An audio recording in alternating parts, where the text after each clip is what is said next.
The meeting yesterday went well.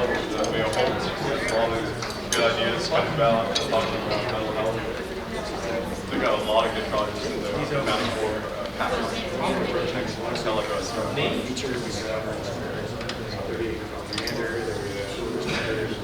Some good feedback to share with council.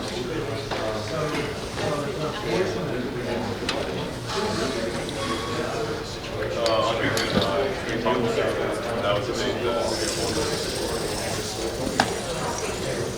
yeah, we're going down.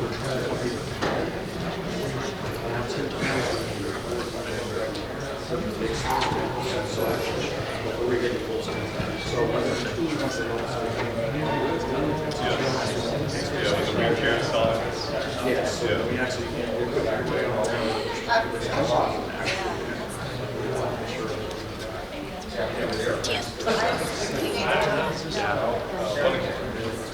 Now, Tara, they're talking about it's going to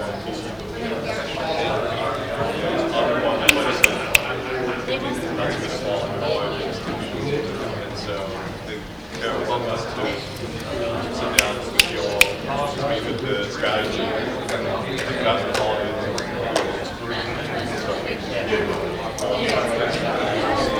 Nothing to do now. well,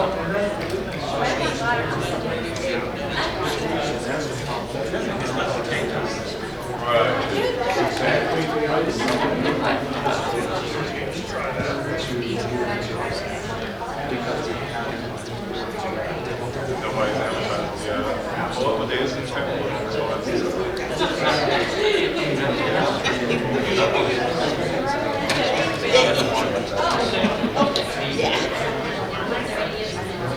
I'm glad I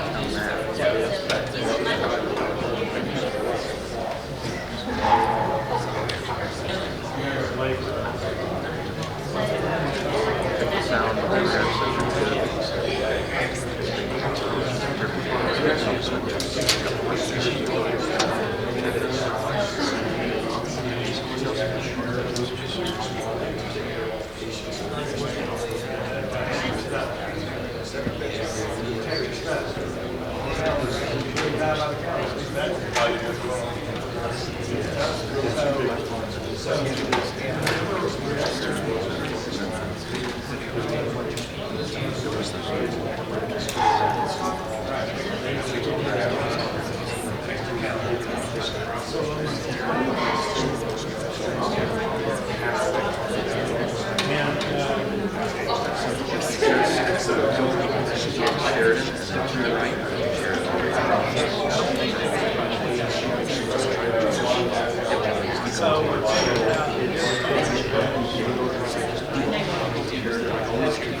okay. Okay, everybody, if I can get you to take your seats, please.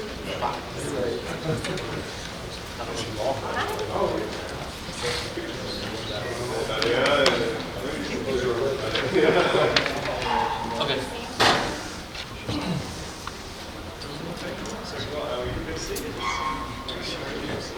I apologize for being a few minutes late. We still have some folks coming. But we'll go ahead and get started. I know everyone has a very, very busy schedule.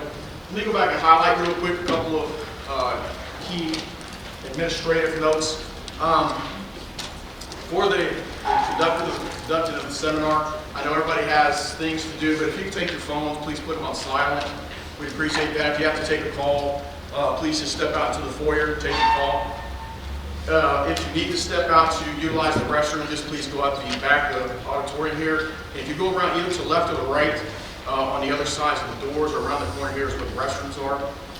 If something should happen and we have to evacuate this particular building, we will just calmly get up, we'll exit out the doors to the back of the auditorium, and we'll go into the parking lot across the street where Sergeant Hopper, the building emergency management coordinator, will take a roll of us and walk us through any other issues that we have at that time. Okay? I'd like to thank you all for being here for the Lawton F.I.R.S.T, the beginning exercise, the seminar that we're getting ready to conduct as part of a 4-part series of exercises. The first is Field Incident Response and Safety Team. Okay? The purpose of this exercise, we'll get into this, is to take where we have been with the Lawton Public School District and Fort Sill over the past 4 years of exercising and planning and introduce this to the community and where we need to go from here. This will be the agenda that we'll follow today. Give me a second to take a look at that. It looks like a lot, and there is quite a bit. There's a lot to do with an active shooter kind of event. We want to make sure we've got everything covered. And when you walk out of the seminar today, that we have established a good baseline of information and knowledge for each one of our participants here. Okay? With that, I would like to turn this over to Mayor Stan Booker for an opening remark. Thank you, sir.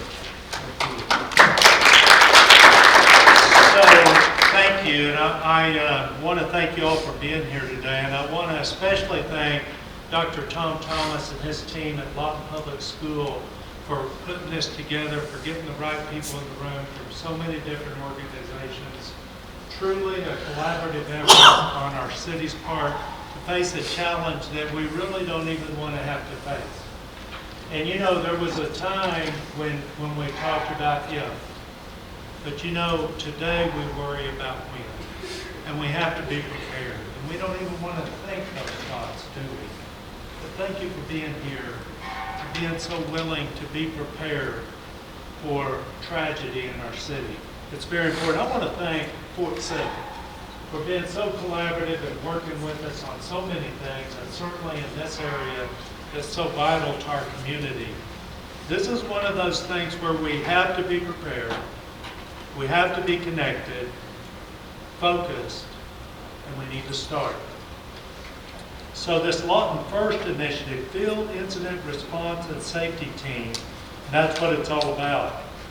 So LPS, again, is building upon the success and lessons of the Freedom Elementary emergency exercises to further collaborate with entities off post in a new active shooter simulation. We think that the city of Lawton supports this effort. We're committed to collaborating in full alongside district officials and each of you for the Lawton F.I.R.S.T initiative. Our children and our community deserve it. So let me say once again, let's be prepared, let's be connected, let's be focused, let's start today. Thank you for being here.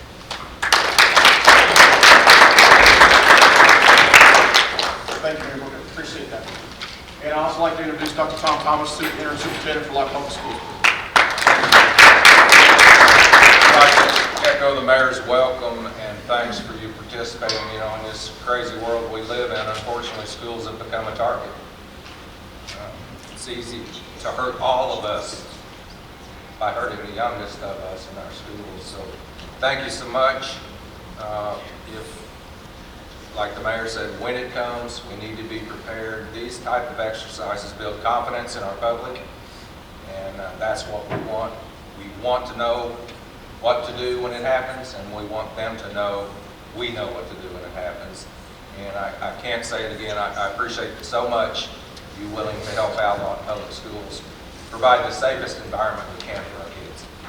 Thank you.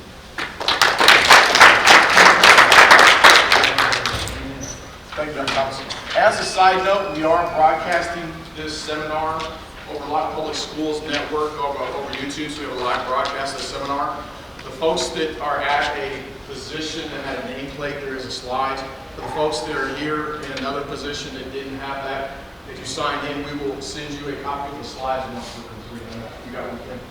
Okay. Again, thank you very much. So the purpose is what today? The purpose of the seminar is to talk about what we have done with the district over the past 4+ years, and then introduce the process, the lessons learned, and everything to the Lawton community. So when we start this exercise process, we've already got a good baseline of planning, we've already got a good baseline of training, and we've got a good baseline on some exercise, okay? This can't really happen unless all the key stakeholders are at the table. In an emergency situation like this, it does take everybody in the community. It will turn from an emergency into a disaster very, very quickly if we have not worked together, if we have not trained together, and we aren't synchronized in our planning, our response, and especially our recovery. And we'll talk about all of those elements as we go through the seminar today. Okay? Now, some of you have not had some of the training for like the Homeland Security Exercise Evaluation Program, and that's great, that's fine. We will be offering that training, we'll talk about that as we go forward. But the whole exercise process, there are some fundamental things that make this successful. And the Homeland Security Exercise Evaluation Program is the exercise doctrine that the nation utilizes. So everybody around the country, we utilize the same process so that we all speak the same language, we all utilize the same tools, so that we are speaking a common language and we are synchronizing all of our efforts. And it does start with our elected and senior officials. They have to be involved, and they are involved. And I truly thank the mayor and I thank the superintendent for being here, because this is where it starts. It starts with our senior leaders. I think the old adage is that if it's important to the boss, it's important to everybody. This is important to us as a community. It was important to us on Fort Sill to go through this process with the district, because our whole goal is to protect folks. I have had 7 children in this district. I still have 2 children in this district. I have had my grandchildren in this district. So as an emergency manager, I take it very, very important to help protect everybody. But also as a parent, I take it very, very important that we go through this process. The other portions of this is that it is capabilities based. You will see in the later slides, we'll talk about the core capabilities that we strive to work towards as a nation and as a community. Okay? We will utilize a progressive planning approach. We have already been planning. Before the seminar, a few of us had gotten together, the core planning team. We have done all the information. We put together the planning. For the seminar, we already got the information, really planning for the tabletop that we'll conduct in December. So there is a progressive approach to this as we go through towards the functional exercise, and as we go through as the full scale that we want to do on the 3rd of June, where we'll bring everybody in the community together, and we will actually respond on Lawton High School. Okay? It does take the whole community. It's not just a law enforcement activity. It's not just a fire department activity.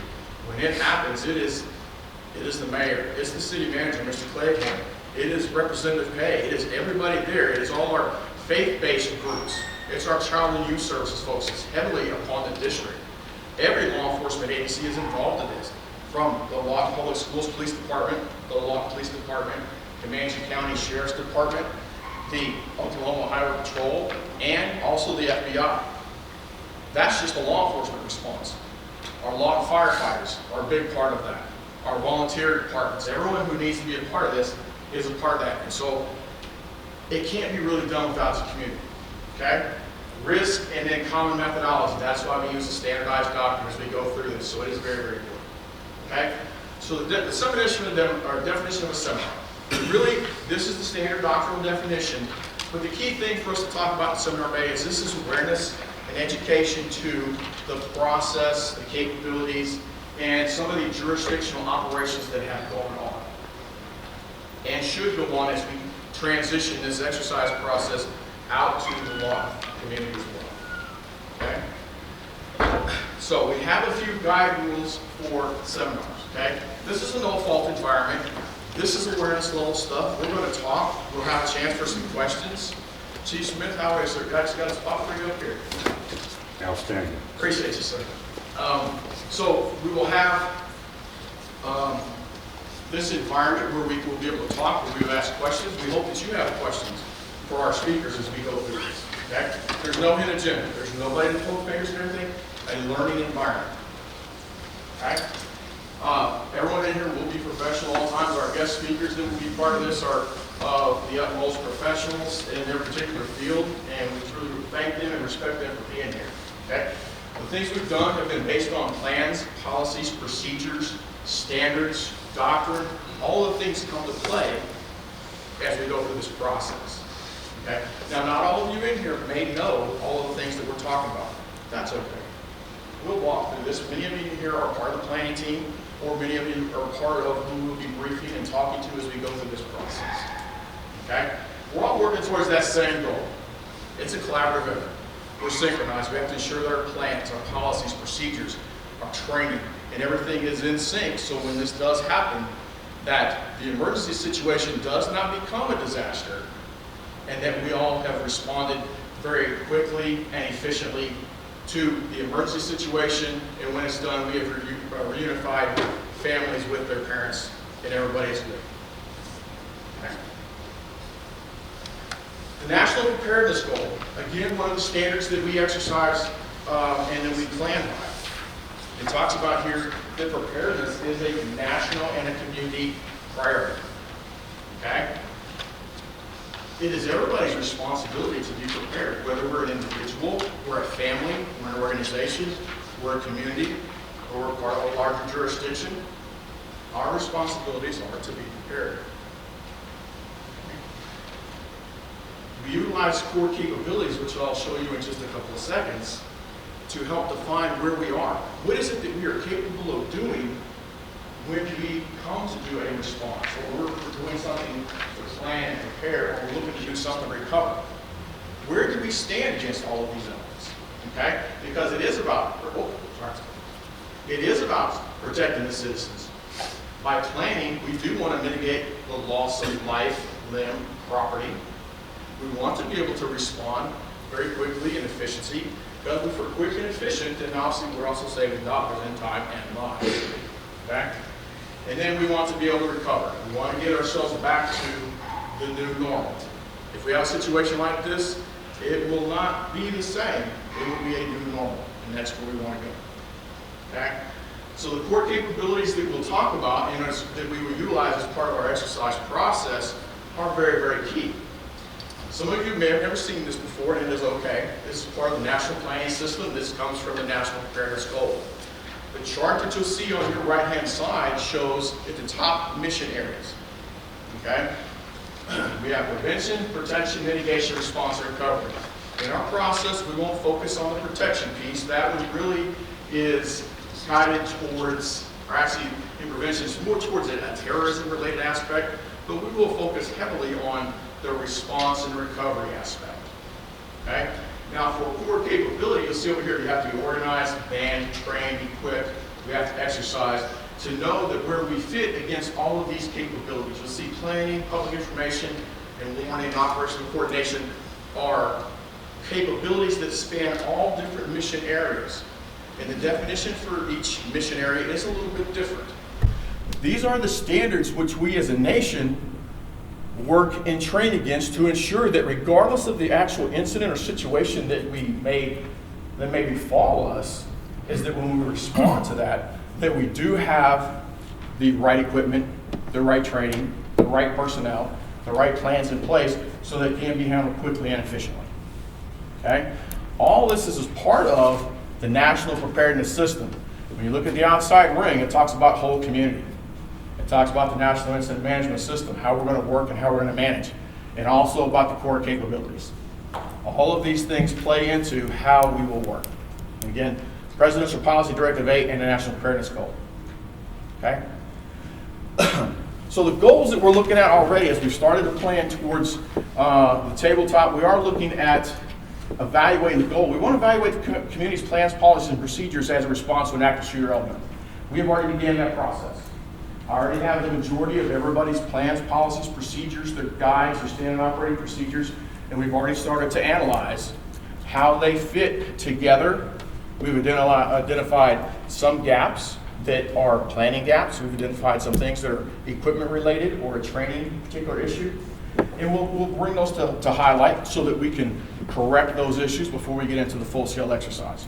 We want to test the community's recovery to recover from an active shooter event. Ms. Shanklin will talk about when we had this active shooter event training exercise at their school on the recovery side of the house, the impact. And the impact that is still felt from just doing an exercise. We want to see where the community goes with that.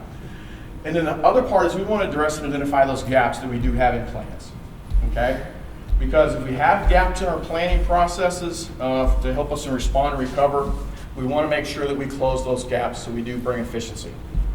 So right now, there's the objective of the seminar. We want to educate and orient you to what's going on. It's truly the simplest thing. We want to provide you with information and let you know about this situation. Where we've been and where we need to go as a community is the goal, okay?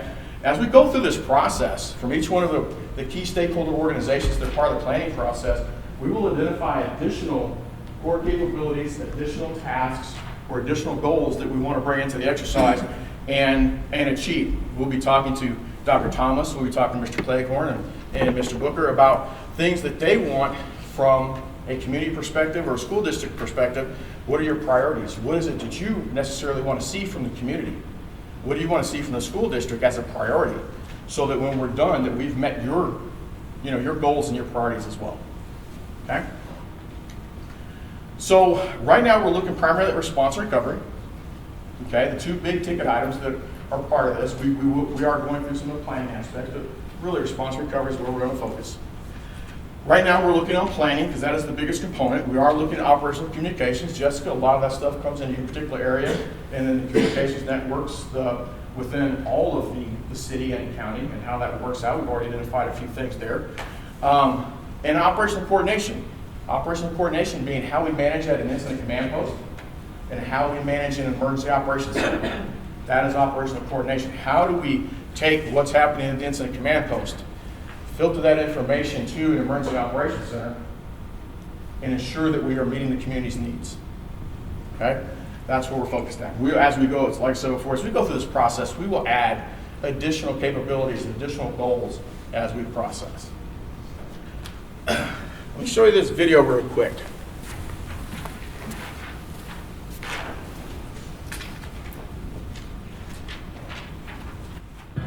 This year, my mom got me the perfect bag for back to school. These helpful binders help me stay organized. These headphones are just starting for studying. These new sneakers are just what I need for the new year.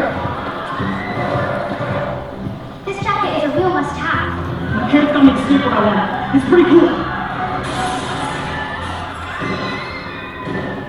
These scissors really come in handy in our class. These colored pencils too.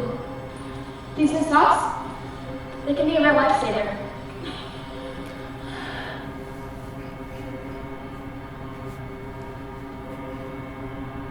I finally never phone to stay in touch with my mom.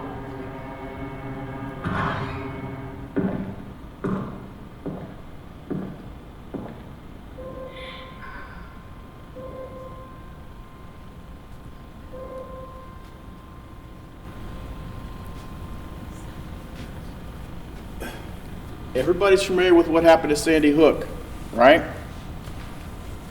When you look at that video, that short 1 minute and 8 seconds, what goes through your mind? Who got emotional?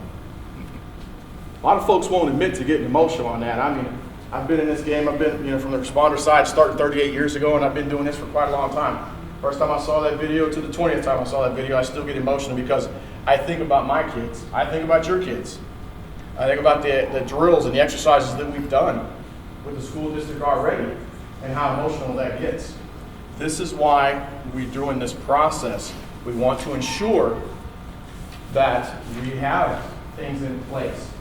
Our plans at our schools, our plans at our communities, our plans with other responders, that we are ready for something like this. And why is this a community issue? The footprint of Lawton Public Schools, and actually when we took a look at this slide, we actually don't have everything on the slide. We have a couple of things that are out. I think Great Plains we have out. We have some intern locations, Cameron University. This event for our school district can happen anywhere in the community. Are we prepared at any point in the community to have the response like we have, it's taken us years to work out here at Fort Sill? How coordinated and how synchronized are we to make this happen anywhere in the community at any time for any one of our schools? Large footprint. This is why it becomes a community event. If one incident happens at one of these schools, what happens to the school district overall? Lynn, what is it you do? If an event happens at one school, what is something you put out? We put out a mass notification to not just our parents, but we send it to first responders, EOC, and we also include our media because we know the most important thing is accurate information and ensuring that we're aware of any type of incident that's taking place, from the small to the major. And so notifications are the first thing that goes out. And it's very large and it's very fast, isn't it? Under 5 minutes we try. And so it becomes a community event very, very quickly. Okay? Some statistics. Everybody sees statistics all the time. From 1970 to current. These statistics come from the Naval Postgraduate School and Department of Homeland Security reference to school shootings. There's some pretty telling information on here. When you look at the state of Oklahoma, we've had 11 school shooting incidents. If you looked at that slide, is there anything else on there that's kind of key to you? What about in like the upper left-hand corner of that slide, the time of day of incidents? What's striking? The morning for some reason, right? The morning's big because they've had all night to think about it, and they come to school in the morning and things happen. And think about Michael, after we completed the exercise series this year, it was 1 week later that we had a gun in Freedom Elementary. It can happen at any time, at any place. Okay? Kind of a scary situation, how it goes about. So you can look at the statistics as we go throughout time, and you look at how the incidents were ended. It's out there. You know that. You see and hear the news media. You see and hear the reports. You were just as involved as everything that goes on. Go back to Sandy Hook or even to the high school in Florida. Pick your school. It could be us. How can it be us? Because when we look at the school district overall, up until October, take a look at the statistics provided by Lawton Public Schools Police Department and then through the Department of Communications. Daily activity report. We've had quite a few threats. Shooting, violence, bomb threats. I know you've seen it. The media has reported that. We've gone on lockdown on a number of occasions. A lot of things have happened. Going on lockdown. Actually, had a lockdown recently where we were on lockdown, we're off, and then came back on because they're chasing the suspect around town. We had some issues. Weapons. We have a lot of weapons that get into the schools. At any one point, can a weapon turn into one of these situations? Doesn't necessarily have to be an active shooter to cause a mass casualty incident. It does not. It can be the fact that we were talking about various types of knives. You look at China and Japan, things like that, there's been a number of occasions where a mass casualty, mass fatality incident was done by a knife or a sword or something like that. So we're thinking about shooters, but it doesn't necessarily have to be a gun to do this particular event. It can happen very, very quickly. You see all the different things. And of course, the statistics do not include the fights, the medical emergencies, or disturbances, or anything else. Is there anything, Lynn or Chief, you'd like to add to that? No? Or just wait till your part? Okay. Go ahead. We've definitely increased our call volume over the last 4 years, drastically. Okay. I don't know if it's more awareness of our officers being there. We place officers in every school building this year, and so we're more available now. But our call volume has doubled in just in the last 2 years. And why is that? Do you have some trends or analysis to say why that's potentially increasing? We haven't, just with the data we have right now over the last 2 years, we haven't developed any trend or analysis, but we're working on that with our people in the media and IT department. Okay. and we're working on a program where we can better track that. But Okay. I think a lot of it has to do with the awareness that we are there and having more officers now than we've ever had.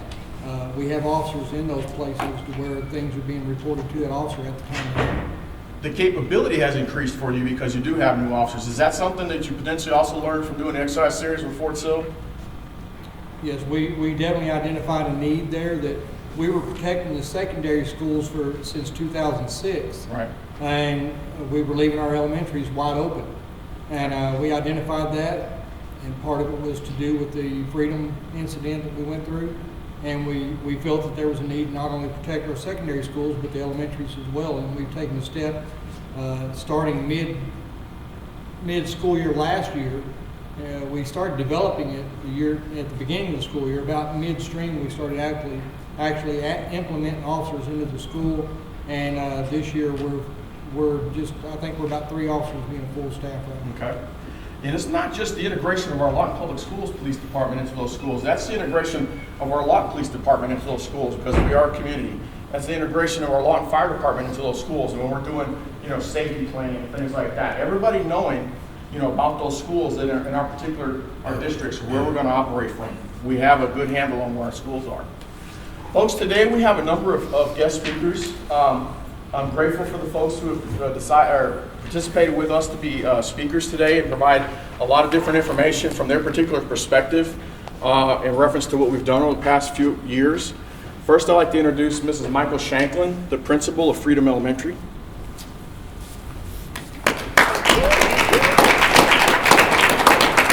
Elementary, we have our bags and our cards, but thank you. And I want to really thank Fort Sill because I feel like Freedom is so far ahead of this city right now because we have been doing this since 2015, 16. And when Steve first approached me way back then, I actually participated, and I left that book, in the Homeland Security training in Oklahoma City for 2 days. And I have never seen so many acronyms in my life and thinking, oh no, I've got to learn those too. But you kind of have to because it is a national it's a national standard. Yes. So your EOCs and your weasels and your measles and your, it gets very confusing because I think on elementary level. Anyway,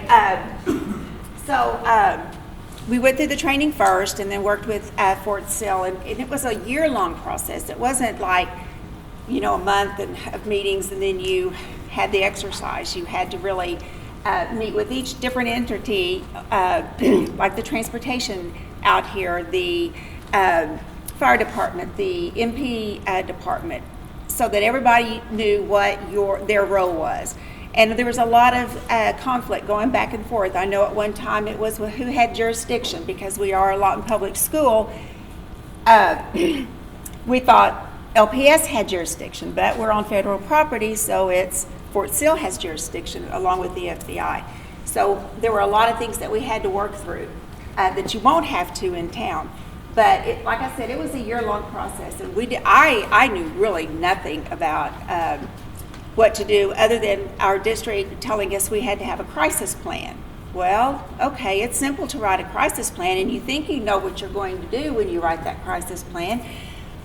But do you actually have the time to go over that crisis plan with your staff and really know what you're supposed to be doing? And if you've ever been in Freedom, you know that building is so big that notifying someone, and we call it Cell Block F because they're clear down in the North 40, away from the other end, and you would never know something was going on. We even had the simulator brought out to see if we could hear, so we would know what the sound of gunshot was. You cannot hear it in Freedom. The ceilings they're higher than this. The design of the building was one that sound suppressive because there's so many kids. You cannot hear the gunshots until they were right on top of us. And by that time, and we were in the hallway, we weren't in our classrooms with the doors shut. We were in the hallway and could not hear that until it was right on top of us. So we've learned a lot. We've learned that those crisis plans that we developed, that we were asked to develop by our district, they're worthless. They're worthless unless you practice, unless they mean something. And they really started meaning something as we met with Fort Sill and went through the training, because we had to know how each group was going to react, what the military police were going to help us with, what the soldiers were going to help us with, what the command center and all the different, we had to know so that when we rewrote our plan, we knew where we needed to have staff. So in 2015-16, we were just working on the actual shooting, the fatalities. We had people playing the different roles of injured and then fatality. We didn't get to the evacuation part or the reunification part, so we just practiced that. And it was an all-day thing, and we didn't even have everything down then.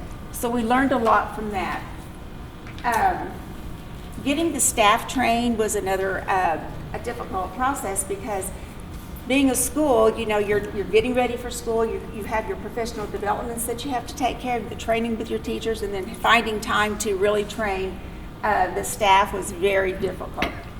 In fact, one of our professional developments was strictly spent on the active shooting, the drill. And then, of course, updating the changes. I was going to meetings weekly. Every Wednesday afternoon at 1 o'clock, we met for almost the entire year before we had the first drill, and that happened in August before school started. Michael, could you have done this without meeting?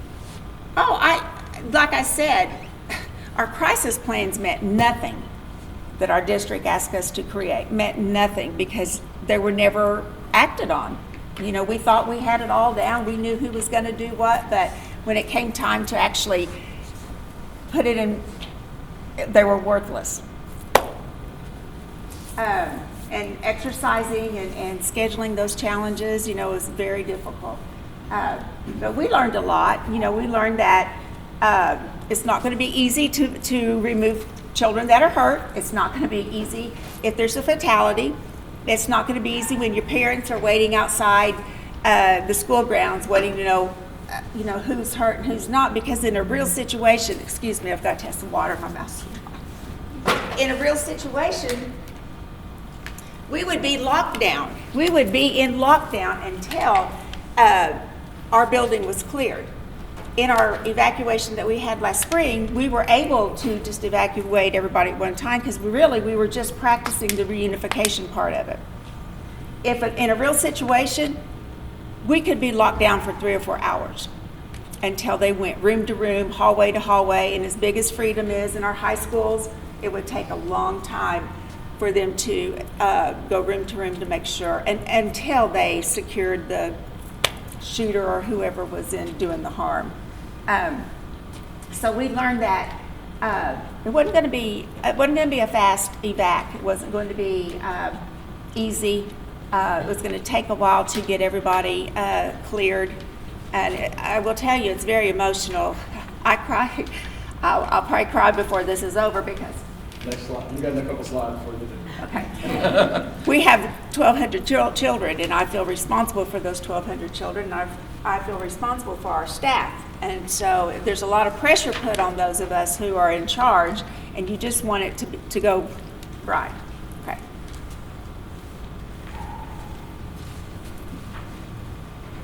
These are some pictures from our very first drill.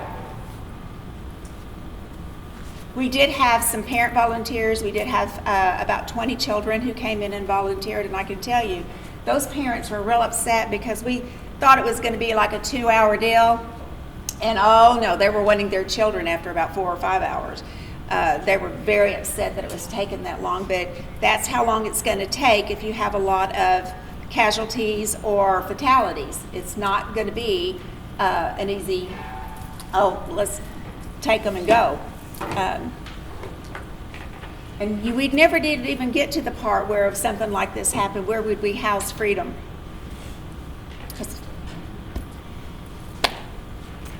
We have 1,200 kids. And where would you, how would you deal with the fatality of students and staff members? It's very emotional.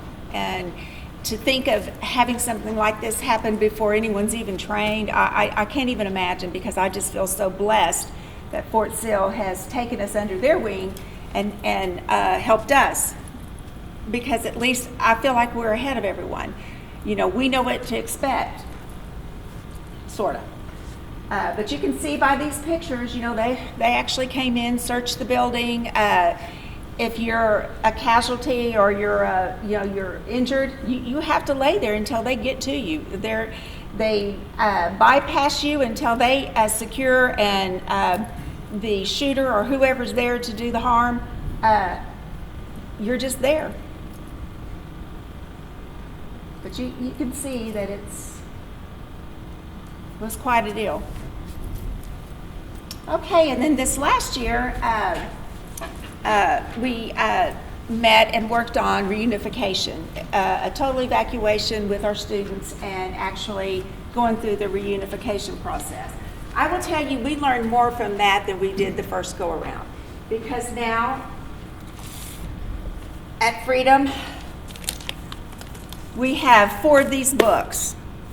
This happens to be first and second grade, so by grade, we have all the information on every child that is kept in a container like this. So the secretaries, if something happens, it's there, it's ready to go. They don't have to stop and say, oh, where are the enrollment sheets? Where, you know, because when we got over to Snow Hall for our evacuation, we couldn't connect to Wi-Fi for a long time. So by having the paper copies, it helped us with the reunification. So we have 4 of these, because we do have up to 1,200 kids. So we have one of these for every. The other thing I wanted to point out is every teacher has pictures in their red bags. Every classroom teacher has a red bag that they are to carry with them recess, lunch, assemblies, anywhere in the building, because you never know when something's going to happen and you can't run back to get your bag. It's not like you can take 10 steps out of the cafeteria and you're at your classroom. You take more like 150 steps before you get to your classroom at Freedom. So they are required to carry their bag. And in their bags, they have pictures of their children.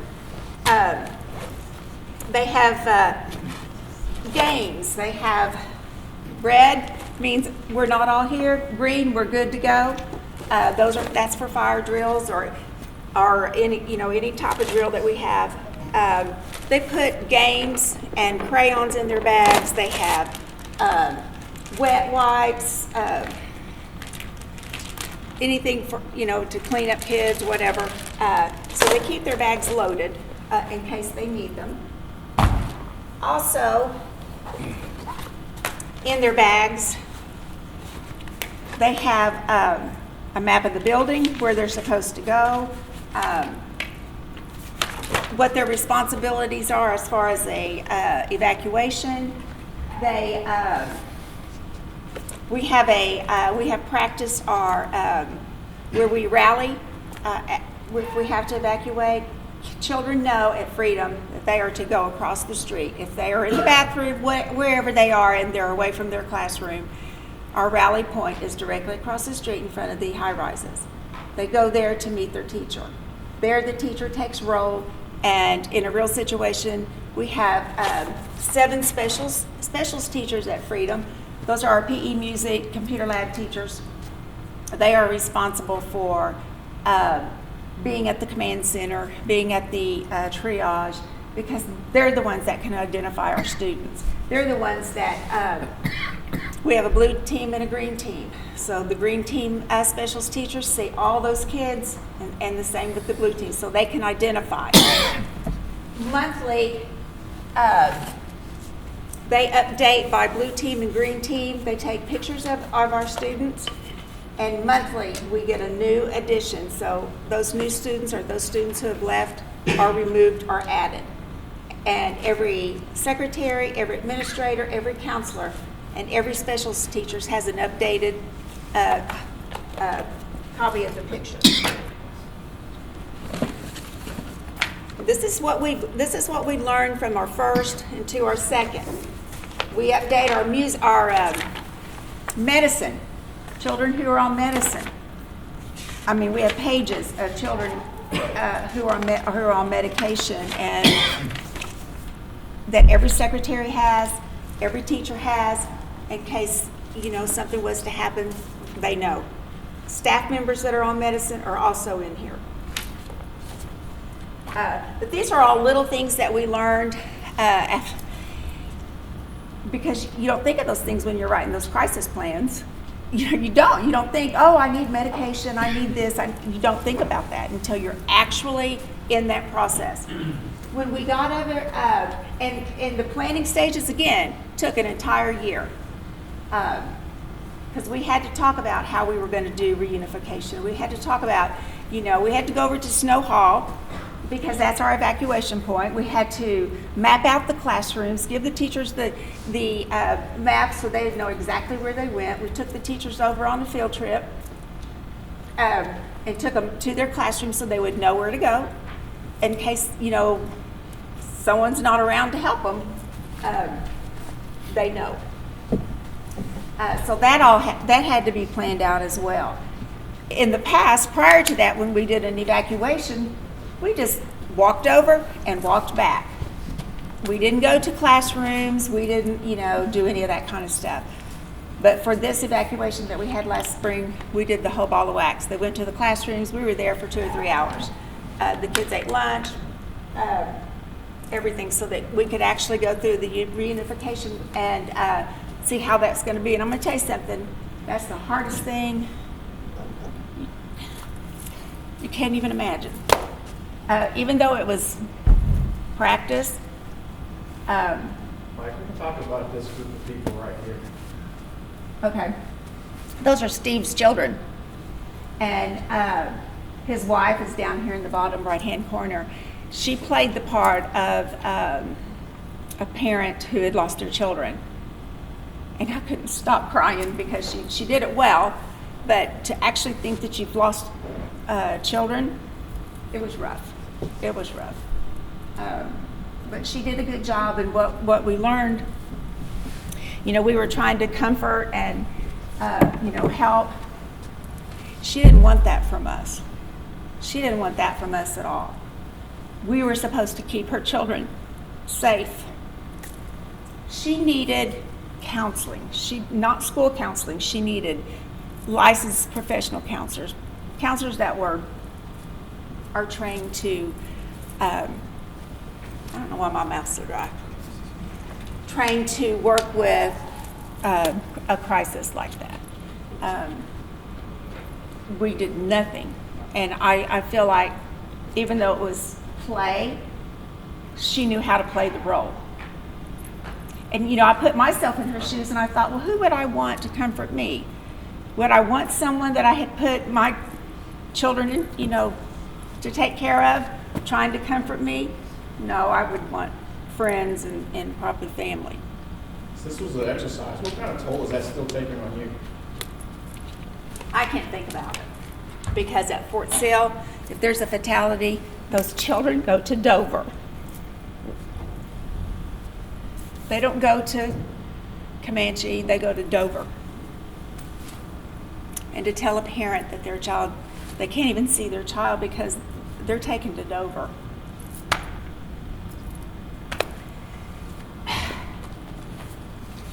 So, yes, these are Steve's children and his wife, but she did play that part for us. What impact did that have on the other folks in the district when they were all part of this reunification process with her? Lynn, maybe you want to jump into that too. I'll let her say it. I didn't know what to do. I really, truly did not know what to do with a hysterical parent. I know how to handle one out of control and mad at me, but a hysterical parent that you've told her children are gone,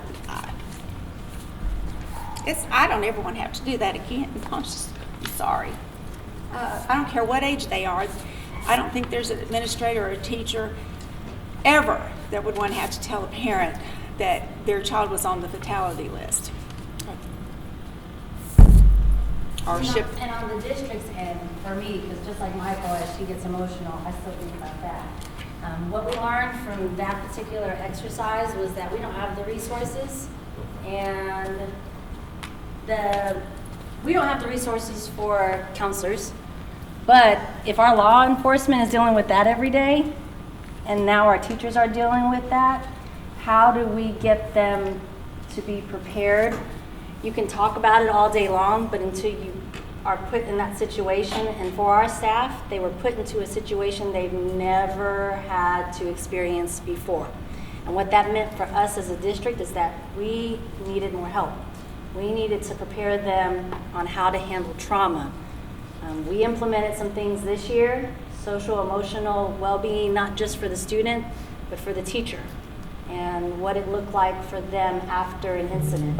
And this is something we hope to never go through, but we were not prepared. We're still not there on this end of handling this type of situation. So we need to reach out to our resources, which is why we have this type of event going on, because they also need to know what we as educators deal with and what we should be looking for and how we can be prepared to handle any type of emergency. I mean, we've had suicides, and we have to reach out to the Ministerial Alliance because we still don't have that capability and resource. So on the district's end, we take every incident that we have as an opportunity to make our district better, because we can't do it by ourselves.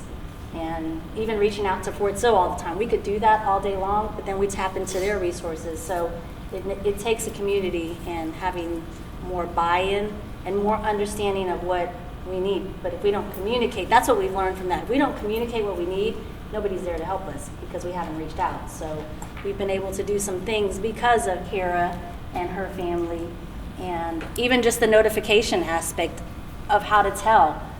Fort Sill, that was something we were struggling with. Who tells the parent? Is it us? Is it you? In Lawton, we don't know yet. Is it still us, or is it, depending on where the incident is?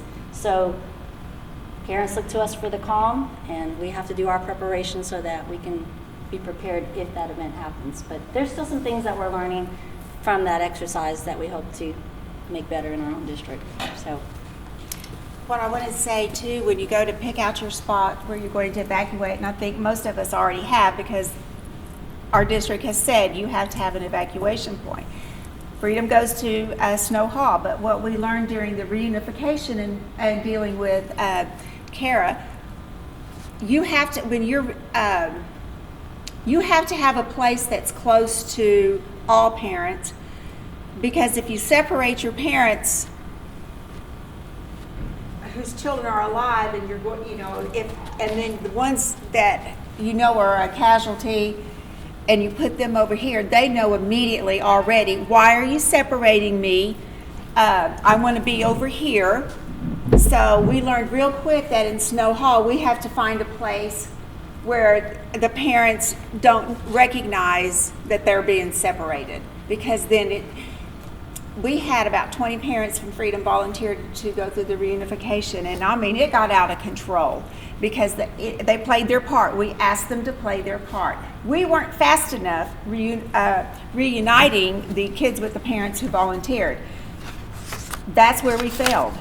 We have to work on that, and I'm sure as a district, we've got to come up with a procedure that's going to work faster, but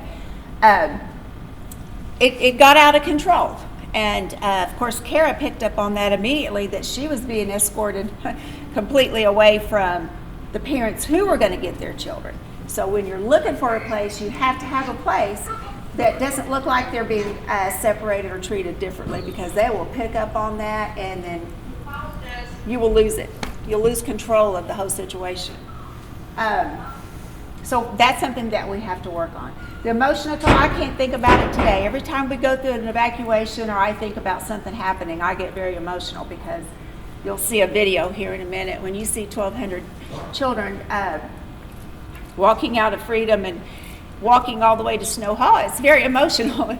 I met Steve on the corner during one of our practices, because we do it every year.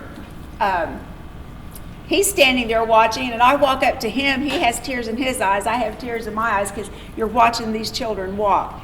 And if it was you can't help but think about it being a real situation, and you just can't. So anyway, you'll never be prepared. You'll never be prepared.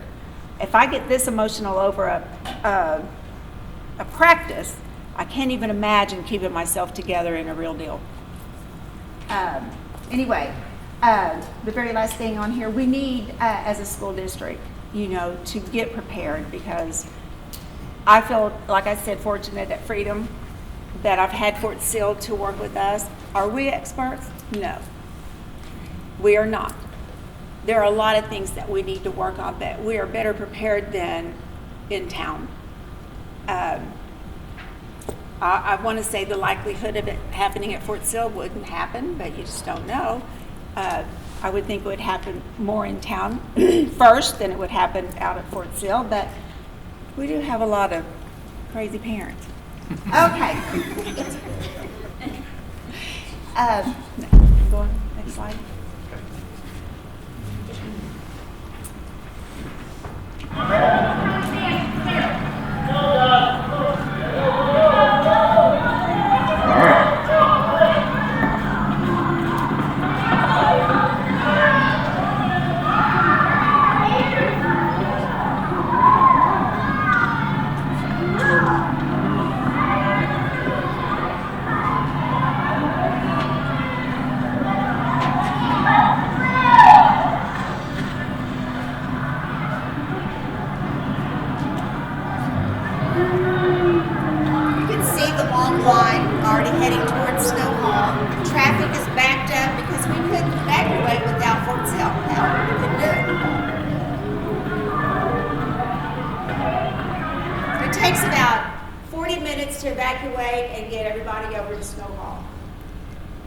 I'll say that this particular drill that we did, Michael and I did meet right there in the middle, and we were both, like she said, very emotional. And the thought of that, because we're watching the kids leave the school knowing that they're going to a reunification site, when you're thinking about all of those kids, and these last kids you saw were our special needs kids, but the fact of it is that now, because the kids are having to do that, their lives are never going to be the same. They're going to have a new normal. And just the thought, even though this drill was just simple, let's leave the school and go to our site. When we think about that process as it goes along, that their lives are potentially going to be changed forever, it truly became very emotional. And which made us get a little bit more involved and a little bit more heavily to take care of our planning efforts and things like that. We had a long discussion about that right there in the middle of the intersection with tears running down both our faces. I'm not afraid to say that, but it was truly emotional. Leave it here for a second. Okay. This bottom picture right here is just a practice drill where we have to do it yearly anyway, and we just take our kids to the very bottom of Snow Hall, fill up that whole hallway. When everybody gets there, we go out the other end and we head back. And these are just some pictures. The one up here on the top is also a picture of us all just being in the basement as we practice an evacuation.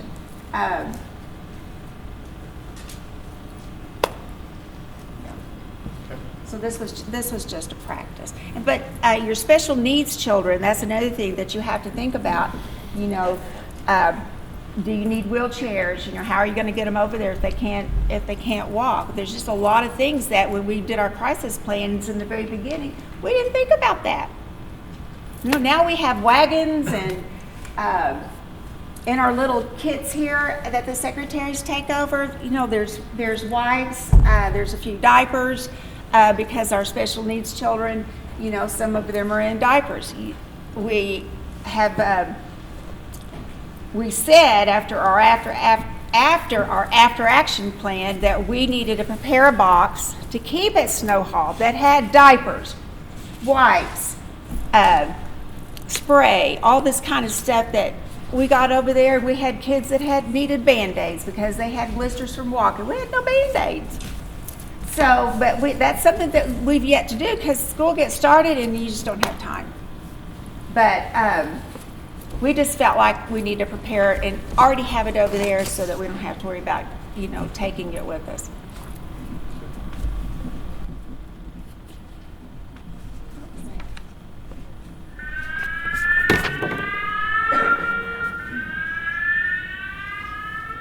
cooperation with Fort Sill, Lawton Public Schools, we had an emergency simulation that involved all of Freedom Elementary, all 1,200 students and all the staff members.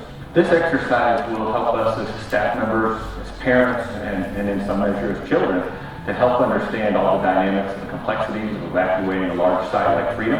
And at no time will students be unsupervised, at no time will parents be out of the loop. We are working every way we can to streamline, to make it efficient, and if there ever is an emergency, we want parents and students to be reunified as soon as possible. It definitely put my mind at ease. I never experienced it before, and watching how it actually worked and how all the employees work together to keep the kids safe, I really feel a lot better about the situation. We do the full evacuation at least once a year. This year we did it in conjunction with Fort Sill because they wanted to practice the active shooter drill, which was great because it gave our staff and our students an opportunity to actually go over to Snow Hall for a couple of hours while Fort Sill conducted their drill here at the school. Our part as far as Freedom and our staff and teachers knowing what to do was actually really great. We learned a lot. We learned a lot from our parents, and LPS I think learned a lot as well, and our after action plans as we get together will help us improve the whole situation as far as total evacuation drill. Freedom Elementary did a really great job. When I picked up my children, they were smiling and happy, and it was well organized. Over the years, we have totally evacuated to Snow Hall. We just have not stayed there long enough to complete a drill here in the building. Usually we walk over there and we turn around and walk back. So they did great. It takes all of us to make sure that things work and to figure out how we can improve. So I just want to thank everyone for the opportunity for us to participate. Every school has a reunification site, has an evacuation site. So the number one thing parents can do is make sure you know now, before there's an emergency, where do we go in case of an evacuation. I would give today, without a doubt, a solid A. We've done this before, and from the last time we did this several years ago, the process this time was even more seamless.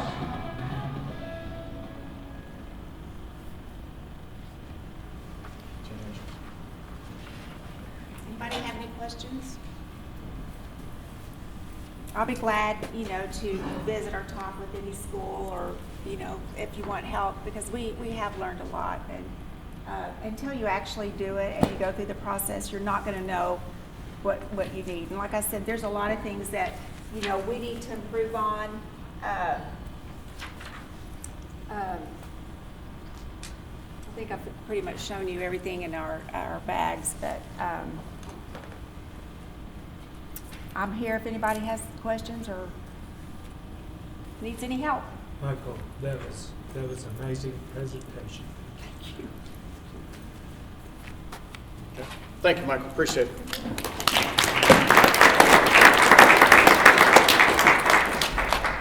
It was tough on Michael being the administrator and all of our staff, because we made quite a few demands on time and effort because it was an absolute necessity. This isn't something that you could just throw a few things on paper and whitewash. It takes a concerted, dedicated effort to be able to do this, and it took that effort upon everybody who was involved. Okay. Next, I'd like to introduce Mr. David Hornbeck, the Chief of Police for Lawton Public School Police Department.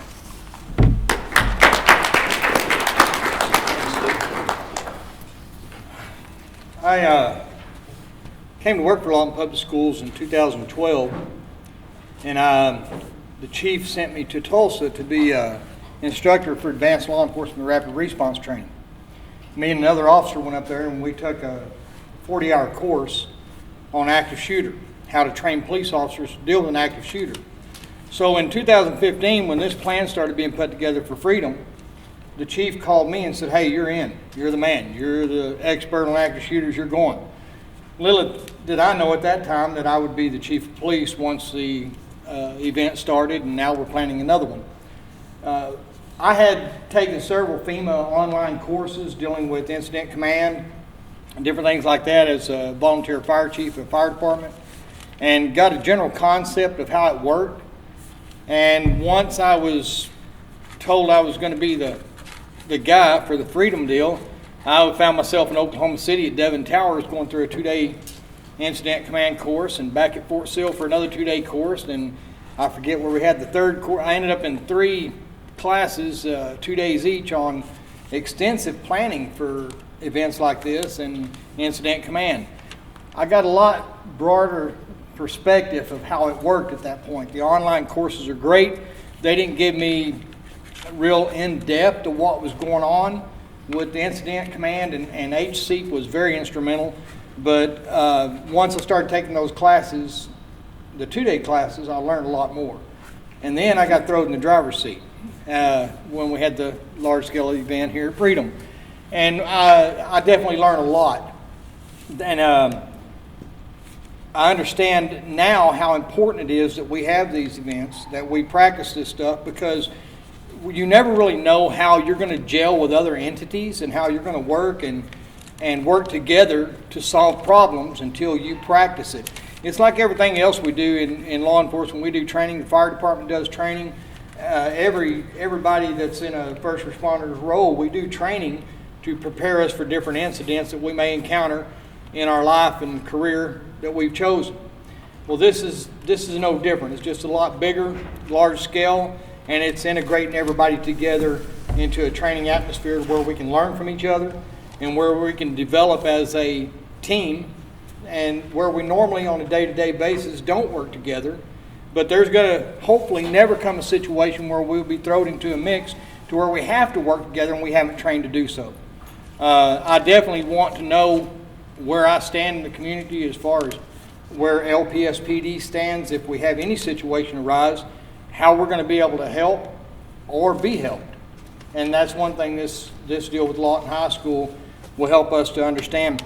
During the incident at Freedom Elementary, I'd mentioned to various people, and Lynn Cordes was one of them, that I would really like to do this outside of Fort Sill gates on Lawton property, because we have so many different entities that since I've been with Lawton Public Schools, we haven't trained together. We haven't worked together. We haven't prepared for a large-scale incident. And like they said earlier, it's not a matter if it's going to happen, it's when. And if it does happen today, are we prepared to handle it? I think I can stand up here and tell you right now, I don't feel like that we as a community are prepared to handle a large-scale incident if it hits one of our schools, if it happened today. And that's why we all need to be on board and work together and plan for this. And I think it's very, very important. I think we owe it to our communities and owe it to each other as agencies and agency heads to spear this thing off and get it going. The relationships and challenges that we faced with Fort Sill was, one thing I didn't realize is how limited our jurisdiction was.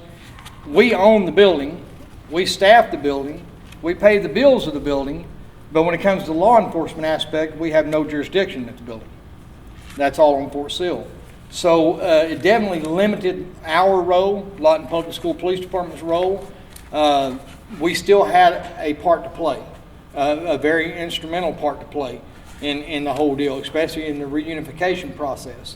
When we came to the Unified Command, I have capabilities on my laptop as far as pulling up camera systems in the school that Fort Sill didn't have access to.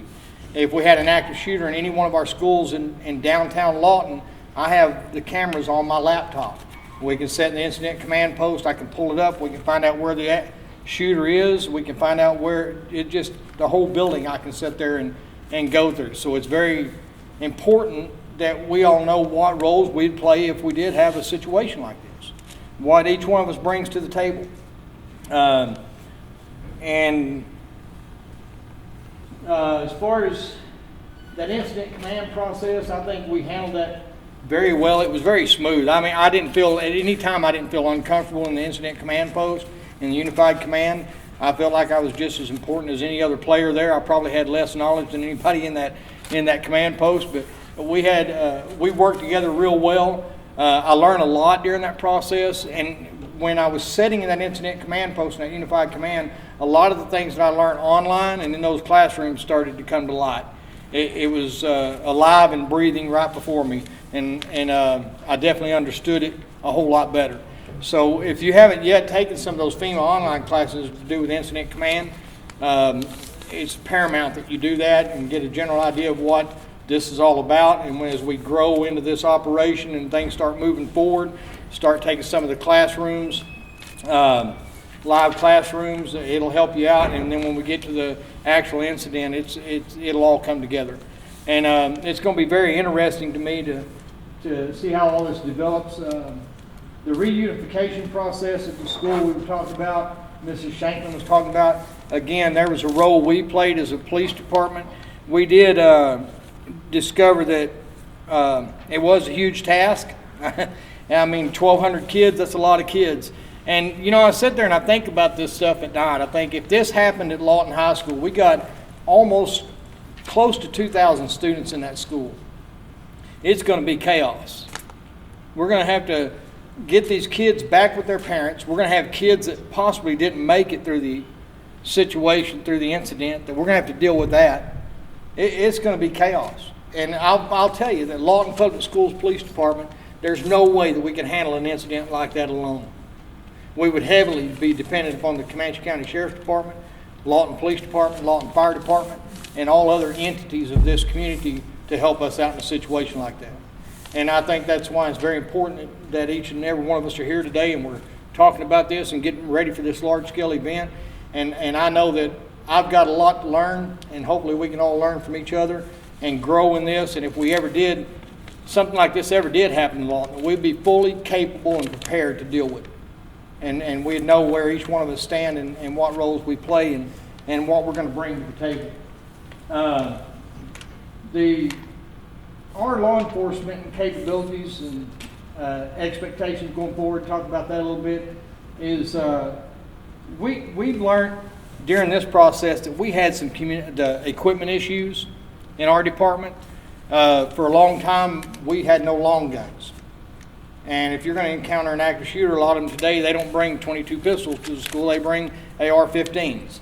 And for as many years as I've been with the department, all we had was a handgun to face off with somebody with a rifle, a short-range firearm for a long-range suspect shooting at us. So we're starting to fix some of those issues now. We've been through some training, and 4 years ago when I became chief of the department, I made it mandatory that every officer that works for Lawton Public School Police Department goes through the 2-day alert training, advanced law enforcement rapid response training. It's actually a force-on-force training. It's stress inoculation training. You cannot get a police officer closer to an active shooting event than putting them in that training. It's high, intense training, and it's very, very, very beneficial. It teaches boots on the ground. A lot of times we're at a school, it might just be one police officer in that school.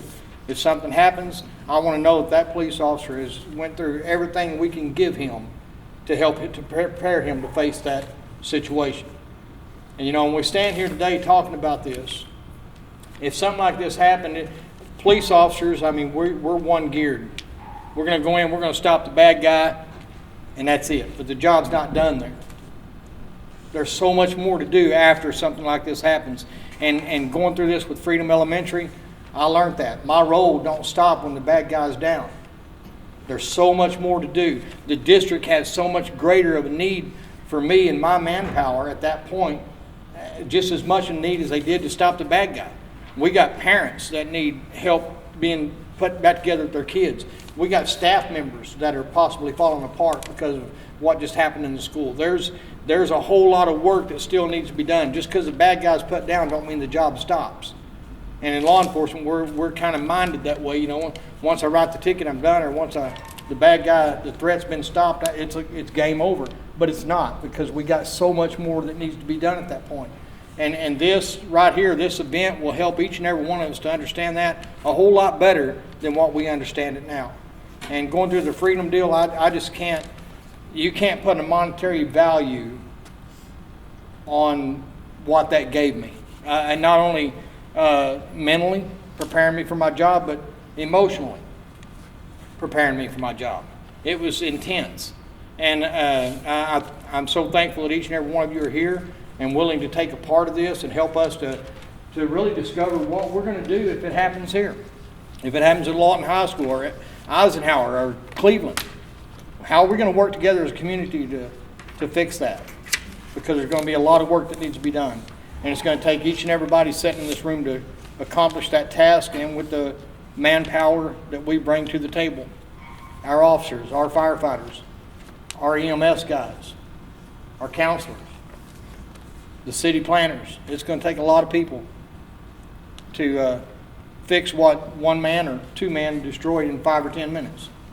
So I, again, thank each and every one of you for coming here today, and I'm definitely, out of this one, I want to definitely work on the relationship we have with the fire department, the police department, Comanche County, and evaluate how we're going to be able to work together and enhance our capabilities through this next exercise we're going to have at Lawton High School. Does anybody have any questions for me? Good. Thank y'all. Okay, next up, I'd like to introduce Ms. Lynn Cortez, the Executive Director of Communications for Lawton Public Schools. One, I have to thank you guys because I know we're an hour and change in and all you had to do is sit and listen. But we felt as this exercise took place, it was important for you guys to see where we were coming from and maybe some of the expectations we hope to get from this exercise on behalf of your agency, because we truly can't do it. Like the chief said, there's still a lot of things to learn from us. Steve, you want to go to the next slide? Discovery. I started my position here with Safe Eagles, and like you, meetings, some of you are in our planning meetings every week, and it's why. Every Wednesday, why? Why, until you put it together and don't have those meetings to have that planning opportunity to walk through events, to discuss the need that our organizations have.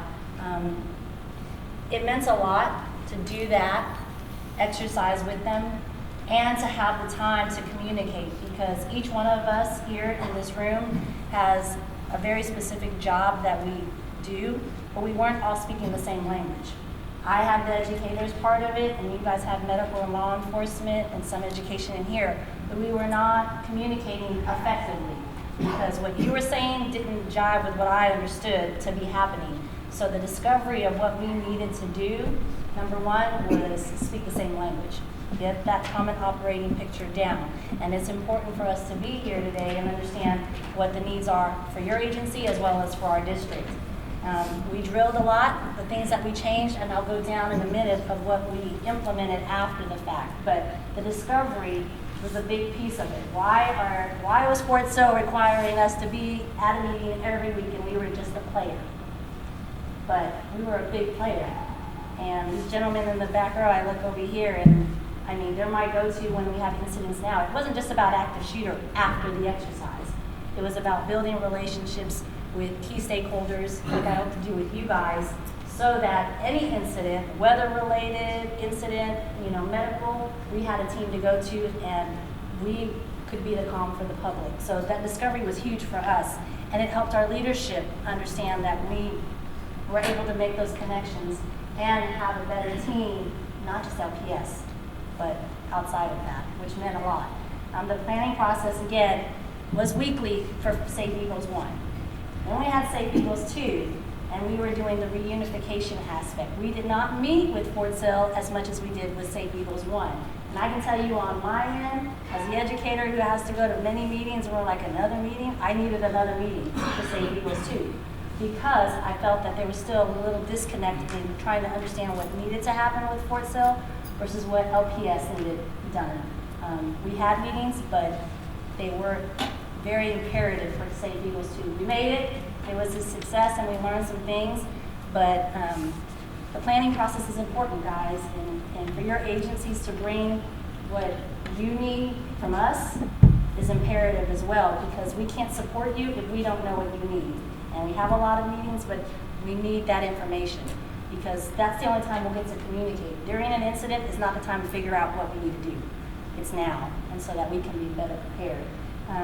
District buy-in was phenomenal. We were not, like Michael said, putting plans to use the way they needed it.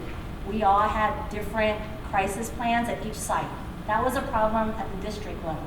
Because if an administrator moved to another building, they had to learn the new codes, the new exit plans, the new language to fit that school. That's not how it should be. There's a standardization that happened after Safe Eagles. We went to the NIMS compliance. We followed. It was good enough for Homeland Security. Darn it, it's good enough for LPS schools. And so it was. We changed and standardized all of our emergency operation plans, and the county has all of them. That is something we get checked on to make sure that if they ever had to respond to an incident, they would have our plans and wouldn't have to call us to communicate what exits they needed to go to, how they needed to enter the building. All of that was already taken care of, and they actually have our plans for this year. So that was important to have that district buy-in and leadership. And I have notes, I don't go into tangents. But the other part was the staff at Freedom. The first one, we put them through a lot in the middle of August to sit and wait for us to exercise. The second time we did it, they understood it a lot more, and they made it happen. And so what we are hoping to get from this exercise is the same thing outside of our gates. We want our schools to know that the plans are not just words on a piece of paper, but it's preparation for what would happen during an incident. And if they don't know it before then it's not effective.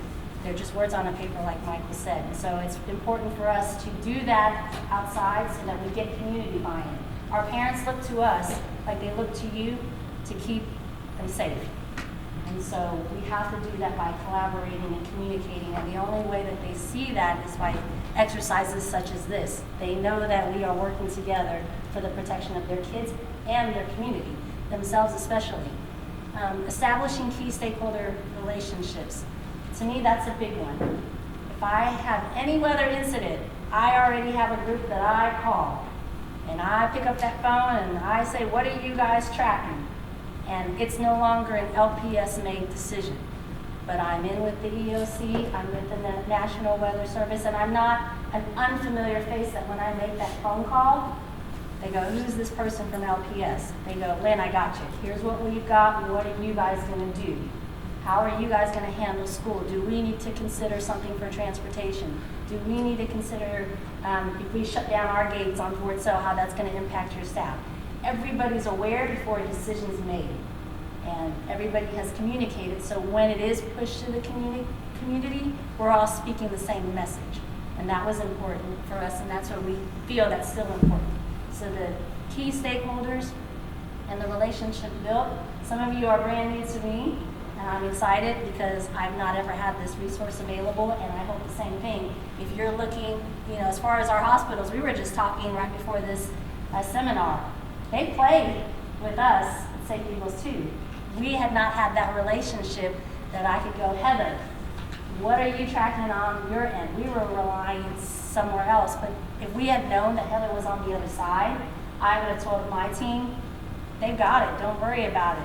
We're not freaking out about triage and where our kids are because I know they're playing their part. We didn't know that until today that they were playing. And so that's the same thing that I'm doing with you guys and that we hope will continue beyond today. Standardization of the EOPs was important again because now everybody, no matter where a principal or teacher goes, it's the same plan. It's the same procedure, it's the same language. And that meant the difference for our LPSPD as well, because they didn't have to figure out what code a school was using to do a lockdown. They knew when they went in that that's what that code meant, and everybody on the radio could understand immediately. The other thing that changed with our district is that we have a red book. You have an 80-page EOP that you are not going to carry and dig through. We changed our district to a red book where it was a procedure book. If you had a gas leak, you pick that book up and you turn it, you know who to call. We had a power outage, we have a water outage. Those are what our principals needed at the time, and that's what we made different. And we updated as things change, and it makes a difference when we go to communicate about how procedures are. Did you look at your red book? They're like, oh, I forgot my red book. Oh no, I got my red book and you said you were going to do this part. So that was important for us to share with our staff. And that red book is just for our administrators so that everybody doesn't see that. The JIC, that's important. We have a lot of PAOs in here, and myself one of them. What we found on Fort Sill is that Fort Sill had to speak for Fort Sill. LPS could not speak on behalf of Fort Sill. That didn't cause any issues, that created a partnership. They knew that if we had to put out messages about our students, we were doing that, but they were also in the loop. They weren't going to be left out of the messaging. But if I needed to speak on what was going on in Fort Sill, I had to contact their PAO and say, hey, what do you have so that we can push this out? Or are you going to push this out about this incident? And there was a mutual understanding. Joint press conferences, a lot of you guys in here, if anything were to happen outside those gates, you would have to be there. And it's important that I know who speaks on your behalf. And not one person can do it, not one agency can, because that's not what the community needs to see. So that's important for us. We have not practiced that. You know, I work with Tiffany and Ashley, and I work with Jared on messaging and things of that nature. But to say who's going to speak on our behalf if an incident happens, those are things we still have to work out and practice with this exercise. So I'm hoping, even on the hospital's end, who would speak on where the kids are. Those are things that we need to put out so that way, like Steve will say in a minute, he's not finding out about it on a board, but who's going to communicate all of that information. Because the one thing we know about the public is if we don't put it out first, social media will. And if we don't put it out accurately, somebody else will give you some information, and now you're doing a race to correct all of that information. And that causes you more issues. So joint messaging is important, and creating those JITs are essential for a crisis. Lessons learned over the past 4 years. My big one that I put in big red, not one person can do it. The 2 times that I exercised, I was a part of the planning committee, I was a player, and then I was the one communicating back to my team. That's a lot. So I hope that you as leaders in this room understand that you can send somebody there, but to rely on one person alone is not effective for the organization or the community. You have to cross-train and you have to communicate and you have to know who the backup is. Because if Ashley gets sick, I hope to goodness Ashley doesn't ever get sick, but that she has a backup that I can rely on. Same for the city. That's just important that we all speak together and know that we're not in it alone. Tiffany's shaking her head at me. The other thing is we have to test. We have to test a lot. Our plans, our procedures, they're only as effective as we put into practice. You guys exercise with your entities, I'm sure, but as a community, we have to exercise together to ensure that all of our plans are right and that they're working and they're effective. Because if my plan doesn't fit the counties and I have an expectation of them in OHP and they don't meet it, then I'm the one that's at loss because they didn't even understand that they were tracking that with me. So I feel the same thing with our hospitals. We didn't even think about when a child gets meta-flighted out of Lawton, where they go and who we communicate. I have no idea, but it's important because that could be an expectation. We have CYS in here who houses a lot of our siblings, students and parents on the base. And it's important for them because they have students off base that come to them and they have students on base that are here. And they have to be brought into the picture. So it was important for us to learn that we have to do it together. Communication is important and vital, and we can't do it without making sure we reach out to all our partners. What we did to move forward as a district, this is it, guys. We're working on it. I'm excited because what we're doing is we know that we're not done. Chief said it as well. We have to continuously prepare, but we can only do that by communicating.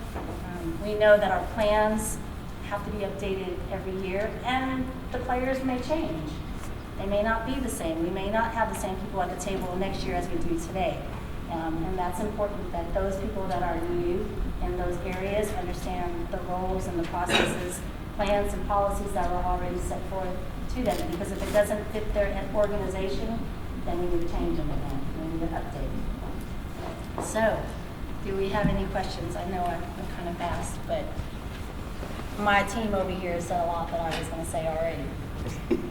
Do you use any sort of automated messaging systems like Code Red or anything like that to push out your messages? No, what I've learned in our training is say what it is. If we have an active shooter outside, we say we have an active shooter. If we have a threat in the building that's coming out, we have a man with a machete, we say we have a man with a machete.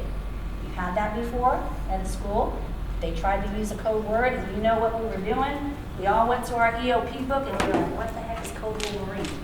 So you misunderstand. Oh. I don't mean Code Red as in literally a code red. Code red is a messaging system that allows you to push out messages. Oh, to you your- mean like the thrill share? We do. Things along that. Yeah, we do. We have our website is tied to it, our phone system, text messaging, social media. We have 5 things that we can You do. send one out, it sends text messages, All phone of them, calls. except for the whatever. phone call. I can't send the phone call and the mess. I could if it did speech to text, but that doesn't work very well. But we do. It's our website. It's Thrill Share. Do you? No, we're looking at something along that line. Code Ours red. is tied to our website, if that makes a difference. And ours is just Thrill Share Apogee. But yes, sorry. I did misunderstand. Come on, Michael. Sorry. Any other? Mass casualties on base, there's not a hospital on base. That's a clinic now. There's a clinic. Does Yep. it have emergency capability? No. All our patients go downtown, and Bob and Heather will discuss that pretty in depth as we come along. So yeah, now we've lost the hospital now, and it's a clinic. We impact the system heavily now, so, and Bob will talk about that. Okay, thank you very much, Lynn. Thanks. So for that medical component, I'd like to introduce Mr. Bob Stewart, the Director of Regional Medical Response System, and Ms. Heather Love, who is the Risk Manager of Comanche County Memorial Hospital. Thanks, Bob. Thank you. Top of the day to y'all. I really appreciate y'all coming out here and supporting this. I'm going to talk a little bit about the Regional Medical Response System, and then Heather's going to go over some of the challenges, some of the issues that we as a healthcare system are going to have if we have an active shooter in a school type environment. So the Regional Medical Response System was actually started in 2005. It was brought here to Lawton right around that time, and we had 3 hospitals that were involved at that time. It was the 3 local hospitals, and they worked with us together. And for 10 years, we funded the ability for these hospitals and EMS agencies to actually get some sort of funds to work towards preparedness. As part of that process, we wanted to see if we could develop the system as a regional plan throughout the state. In 2005, they actually spread that out, and now every region in the state, all 8 regions, has a regional medical response system. As part of that regional medical response system, they have the ability to provide care and support for the medical response to disasters and events. Most of your regional medical response systems will actually have caches of equipment, supplies, things to be able to provide to that on-scene environment. We also have processes in place to be able to support those communication efforts out to our healthcare partners.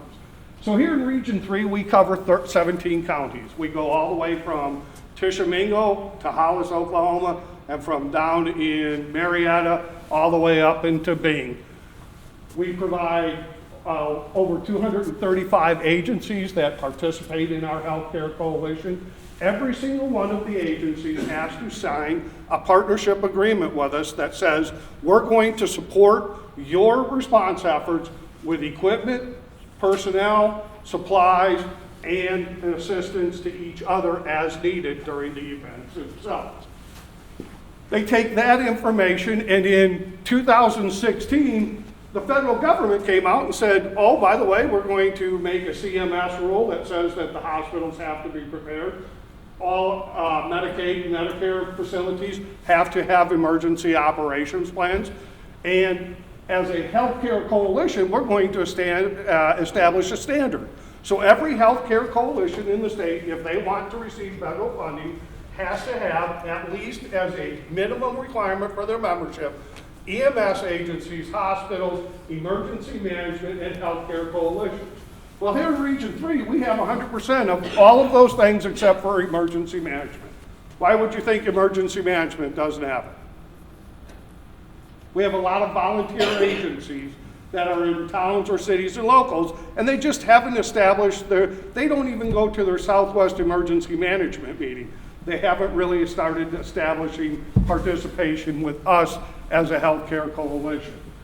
But other than that, all of the agencies are on board. We have long-term care facilities at about 88%. We have our home health agencies on board. All of us work together to try to establish some sort of regional plans on how we would respond in a medical situation.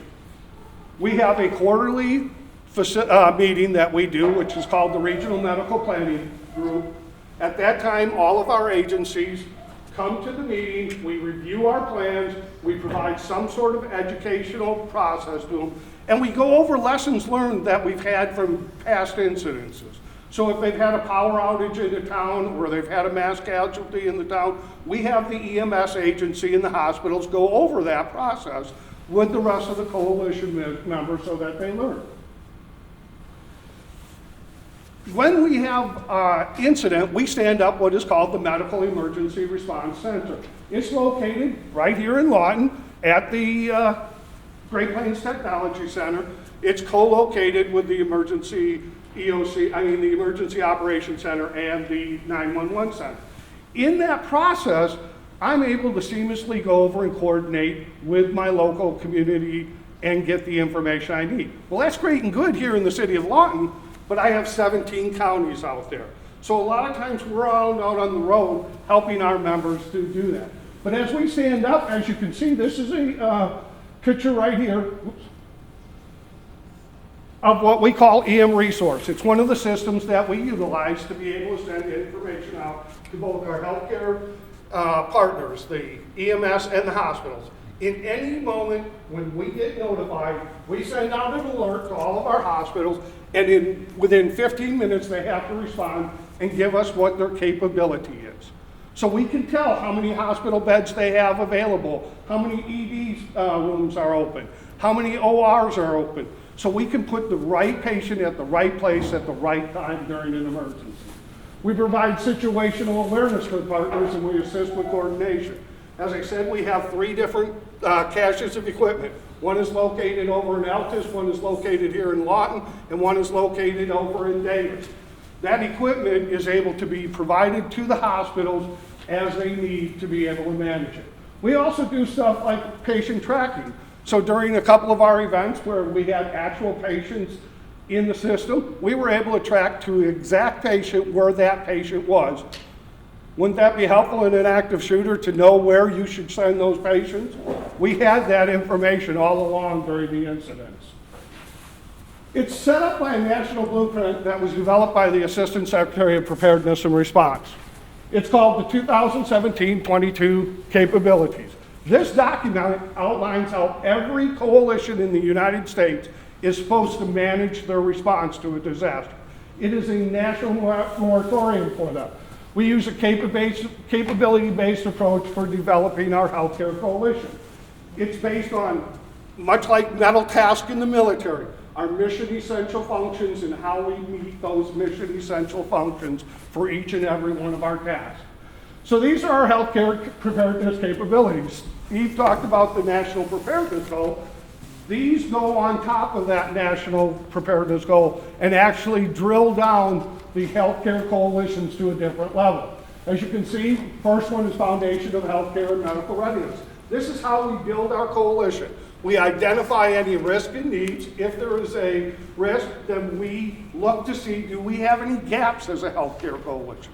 If we have gaps, then we go and furnish either equipment, supplies, or training to the staff to help meet and mitigate that gap. The next one is healthcare medical response and coordination. That's how we as a coalition will actually respond to an incident. We provide how that response is going to do. We have actually a regional response plan and a MCI, mass casualty incident response plan, that has been vetted and developed by the coalition members themselves. Continuity of healthcare service tells you how are we going to continue services when our hospitals have been impacted. Say the tornado hit them, it's going to tell us how we evacuate that facility, how we track the patients and transfer those patients to where they need. Medical search is our ability to develop an expansion of our capability. So every single one of our healthcare organizations has a requirement that they have to meet an immediate bed availability. That means a 20% increase on what their normal daily staff operations are. And we test this capability on a yearly basis in an exercise we call the Coalition Surge Test. We've done it for 3 years now. Last year we evacuated 4 hospitals and put them into the system to see how that would work. This year we're going to be evacuating 5 hospitals and putting them through the system. Heather's group was the very first year that we did it. We have to do, as a coalition, 175 patients put into our system. We've been averaging about 200. The other thing that we look at as medical surge is how do we actually take care of the patients that have specialty type needs. So we're looking at pediatric burn patients, chemical patients, and we have to develop plans as a coalition on how we as the healthcare are going to respond to that incident. We've done really good in this region on this formula. We've had quite a few actual events that we've had to respond to and support during the incident.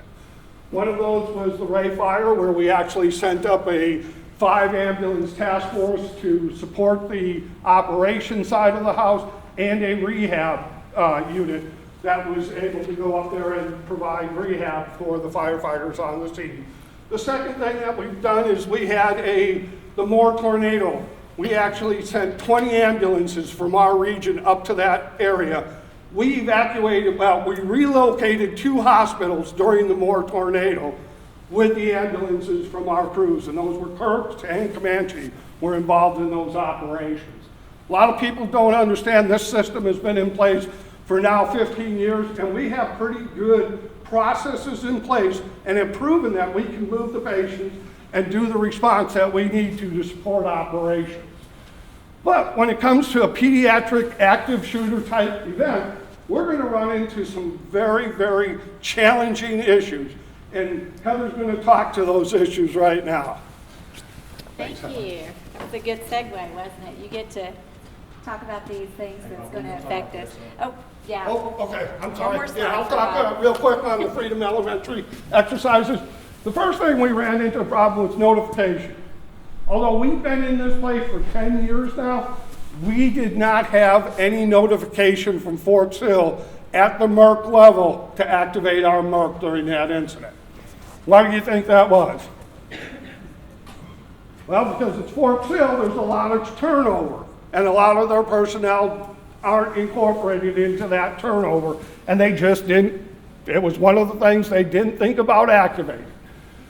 We didn't have medical in the unified branch, so when we had our IR team, which is our incident response team from Fort Sill, and it was at that time still the hospital, they responded out to the scene. They waited for 45 minutes before they were even allowed access to triage their patients.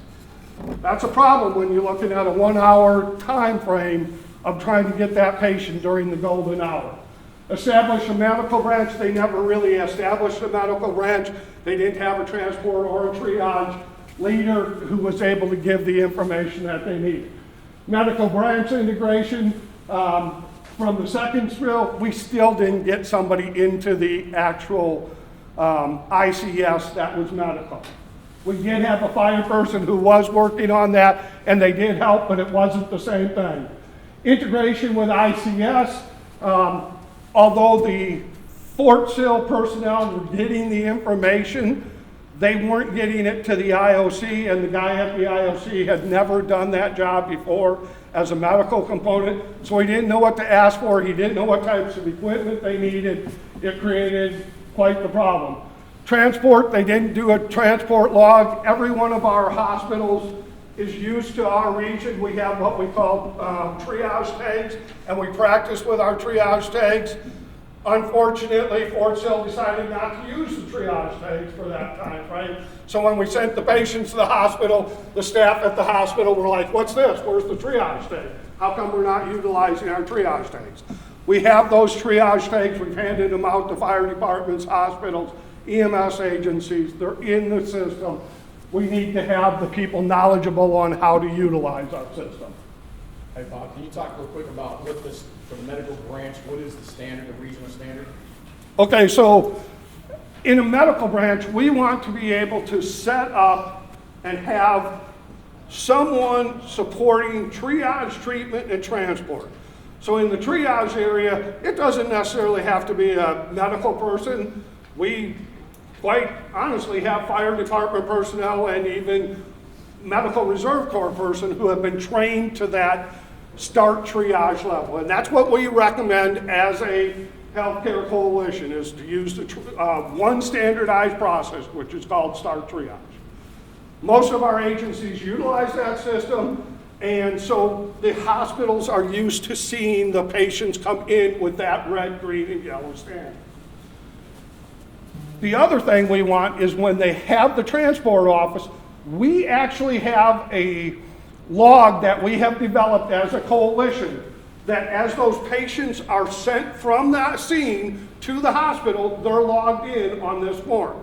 It's a very easy form to fill out. Our triage tags actually have a sticker that you can peel off and put right onto the transport log to identify where that patient goes. Because there wasn't a connection there and they didn't use those triage tags, some of that logging did not get done. Again, part of that problem was just because the IRT team, between the first and the second exercise, we went down and trained their triage and their IRT team. Gave them all exactly what the medical component should be.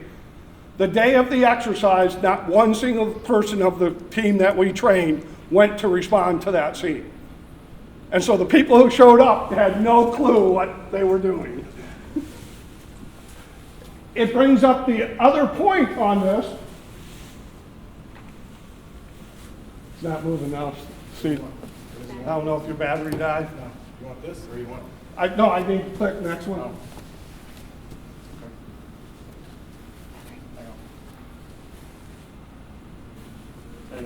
Okay, lessons learned that early activation of the regional medical response system really enhances the ability of the hospitals to take care of their patients. One of the things it allows us to do is clear the ORs so we can get the ORs available for people who really need it to get in there and get that stop bleeding done. The other thing that it allows us to do is bring personnel in and set up our triage areas outside so we can delegate where those patients need to go, whether it's a minor injury or whether it's a critical injury, and it allows them the chance to set up a decon site if they need it. So the earliest notification you can give is the best. We include medical in the unified command. It's really important just taking a patient from the scene. How many of you watched the Vegas shooting and you saw them load them up into cars and take them to the closest hospital? Right? Well, that's great in Las Vegas where they've got 2 trauma centers and 2 level 2 facilities. But when you take them to Comanche County Memorial Hospital, and she'll discuss this in a second here, we don't have a round-the-clock, 24-hour trauma team standing by ready to take care of those patients. And most rural facilities don't. That trauma case is going up to Oklahoma. So just loading them into car actually can delay some of the care that that patient needs to get. So we really want to be able to make sure that you've got somebody in there that's medical that can make those decisions. Patient accountability leads to more efficient operations. So if we know when all of the patients have left the scene, we're able to make sure that we can close the accounts with the hospitals and we're not out there searching for patients. If you're not accounting for the patients at the scene, it delays our ability to make sure that the most critical patient is getting the best care at the right time. Anything else? Okay. All right, thank you. So while we did learn a lot of lessons, now I froze it, I guess. While we did learn a lot of lessons, it's exciting to be here with the whole group because just like Lynn said earlier, even though we all participated in the same activity, we didn't really have face-to-face conversation, and so we weren't able to, the right hand know what the left hand was doing, and me be able to know what her needs are at the school and what my needs are at the hospital or to any of our hospitals or, as our community in general. So as Bob mentioned, one of our grants with the MERC is that we have to establish certain policies every year. And so this year, just coincidentally, our policy happened to be pediatric surge. So it worked out very, very timely.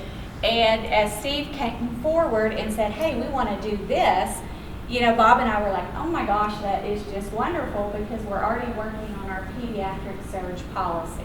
And so timing was excellent. We have the next 5 years to go through all of these areas. Burn will be next year, infectious disease, chemical release, and radiation. And that's part of our requirements as a coalition that we have to do. And of course, you guys probably recognize this scene is at Las Vegas. I really feel as a community, not that I want any of these to ever happen, let me start with that. I feel a lot better about this clientele right there than I do our pediatric clientele. As a region, we're a lot better prepared to handle this age of individual than we are our peds individuals, okay? And we're going to talk about that. So, as part of our pediatric search, we started looking at our current status. What do we have in front of us? So we developed a subcommittee and we started working on our pediatric surge annex. So we looked at the hospitals, we looked at their pediatric capabilities. That's going to surprise you here in just a second. We started looking at what's the minimal pediatric standard for hospitals to have in place. So what do we have? We're a pretty good sized hospital for this area, especially we're the county hospital. And we do have pediatric services, but do we have everything that we would need in this type of situation? Started looking at our pediatricians and our surgeons. What kind of role will they play in an event like this? And then, in addition to a workshop that we're having today, the seminar we're having today, we have a workshop as well that's going to focus on active shooter incidents, especially with pediatrics. We have speakers coming from El Paso from the Walmart shooting, and then another speaker that hasn't confirmed their appointment, but we should have another hospital from an incident coming there too. So what I want to go over with you today, though, is... Heather, can you actually, because you're talking pediatric, can you tell everybody what the age is when you say pediatric? Okay, and so we had a debate on that. So when I look at pediatric, I look at our hospital policy as anybody under 18. When we talk to OU Children's, they look at 12 and below. So there is some discrepancies there. Now, I think the biggest reason for that, you guys, most of you probably have kids or grandkids, and if you've seen some of the 13-year-olds today, it's pretty hard to tell the difference between them and an adult sometimes. So that's primarily what they're looking at. Under 12 is a different treatment mechanism. Now with our event, we're going to be looking at high school kids, and so really that's pretty good. Again, I would feel more concerned, not that I feel ready for this in any way, so don't misunderstand that message, but I would be a lot more hesitant, a lot more scared if this type of event were to happen at a daycare facility or an elementary school or something along those lines where the kiddos are a lot smaller. So let's talk about our capacities, our capabilities. So at Comanche, we're the biggest hospital in the area. We have 14 ORs. That sounds wonderful, right? Lots of opportunity to do surgeries. I have 0 pediatric surgeons, okay? Now, let me rephrase that. I have an orthopedic that does a lot of pediatric cases, and of course I have ear, nose, and throat. Pediatric trauma surgeons, I have 0, okay? Our ORs that we staff on a day-to-day basis are 11. Now, if an event like this occurred, of course, we would call in everybody. And Michael, you asked earlier about the call-in system that different places use. We use a system called School Messenger. As a organization, we use Rave. So there's different types of messages that you can send out to your clientele to alert them. And our employees know that when we send one of those out, it is an emergency and we need all hands on deck. We also, like Lynn and them, went to plain language codes. So if we have an active shooter, we call overhead active shooter. We changed that policy about 2 years ago. Pediatricians on site, I have 4. Okay, that is 4 that actually have privileges in the hospital. We have a lot of pediatricians and physicians in our community, but not all physicians, whether it be pediatrics or whether it be adult or family medicine, not all of them have hospital privileges anymore. Now we have this individual called a hospitalist that sees the majority of our patients. We do have 1 pediatric hospitalist on site, but again, remember the clientele that she would be ready to take over are going to be a low-level pediatric patient.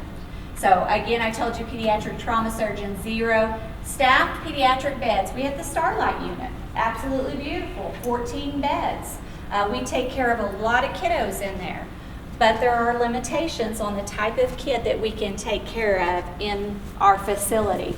If they're going to require high levels of O2, be on a ventilator for any period of time, they're going to go to Oklahoma City or to Texas to another facility because we just don't have that equipment here to support those needs. We do have the NICU, I didn't mention that, which is an 8-bed unit as well, and that is a level 2 NICU, so we do take care of some very, very sick babies there. Southwestern, 9 ORs there. The maximum staffed is 6 at a time. Again, they're going to have those same capabilities of calling people back. 4 pediatricians on staff, 0 pediatric trauma surgeons, and 4 beds. So I want you to keep track of our number of beds as we're going through. Okay? And then Lawton Indian Hospital, correct me if I'm wrong, I've talked to your house supervisor there.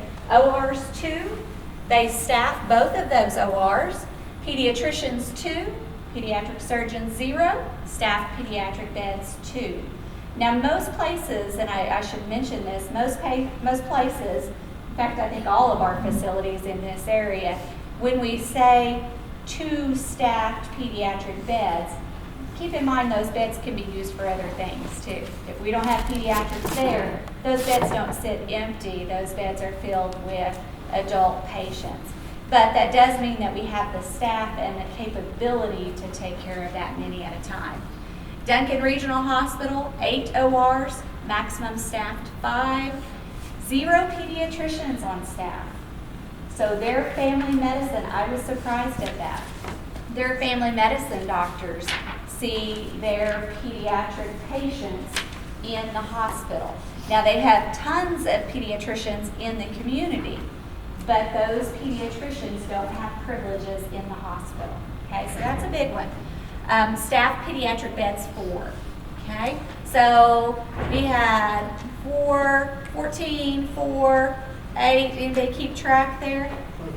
24. All right. So what's the potential if we had an active shooter incident at a school?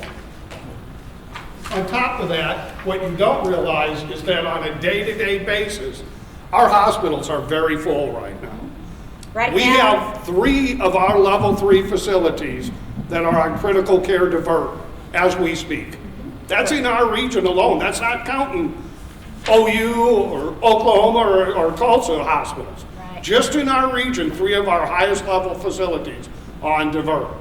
All week this week and last week too, I've been looking at meetings called capacity meetings, where Bob knows, you know, I've called him many times this week and said, oh my gosh, what are we going to do?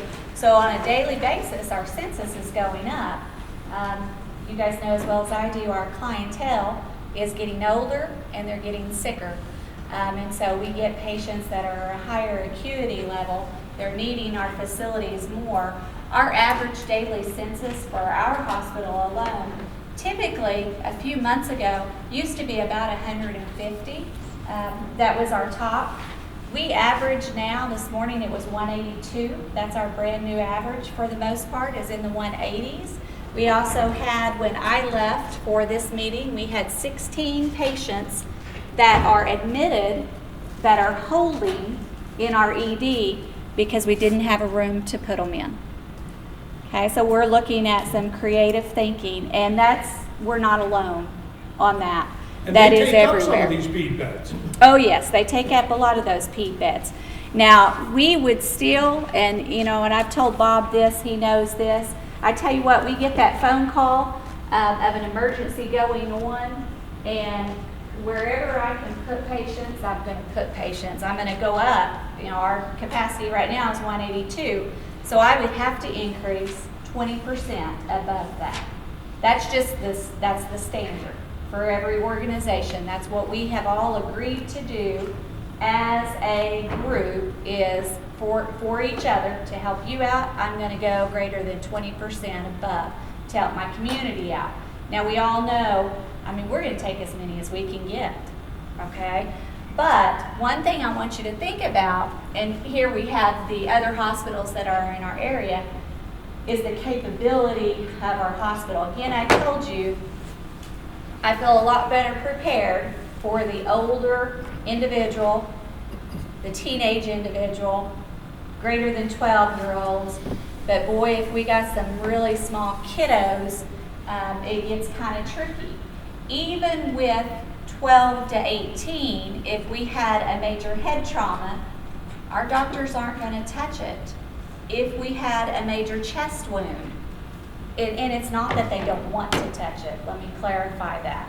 They are not trained, nor do we have the equipment to do that, okay? So it is the best interest of the child to ship them on. That means we have to do very good triage at the scene to determine who needs to go in our birds, because we don't have very many birds in this area either. Who needs to go in our ambulances and go a long distance? Who do we need to coordinate with to maybe meet ambulances at Chickasha, so we can pass each other? How are we going to do that? So very important conversations that need to be had. So regional hospitals, 4 other level 3 hospitals, again, minimum pediatric care in any of those, no pediatric surgeons, very limited beds. So we're looking at about 24 in our, what we call Area 3, okay? We have Texas facilities that we sometimes transfer to. A lot of times we use these when it's real icy and we can't go that direction, we go this direction. I'm probably turned around on my directions, but you get the drift. If we can't go to Oklahoma City, we go to Texas. If we can't go to Texas, we go to Oklahoma City. So 3 in the state there, OKCOU, Integris Children's, and Tulsa Children's.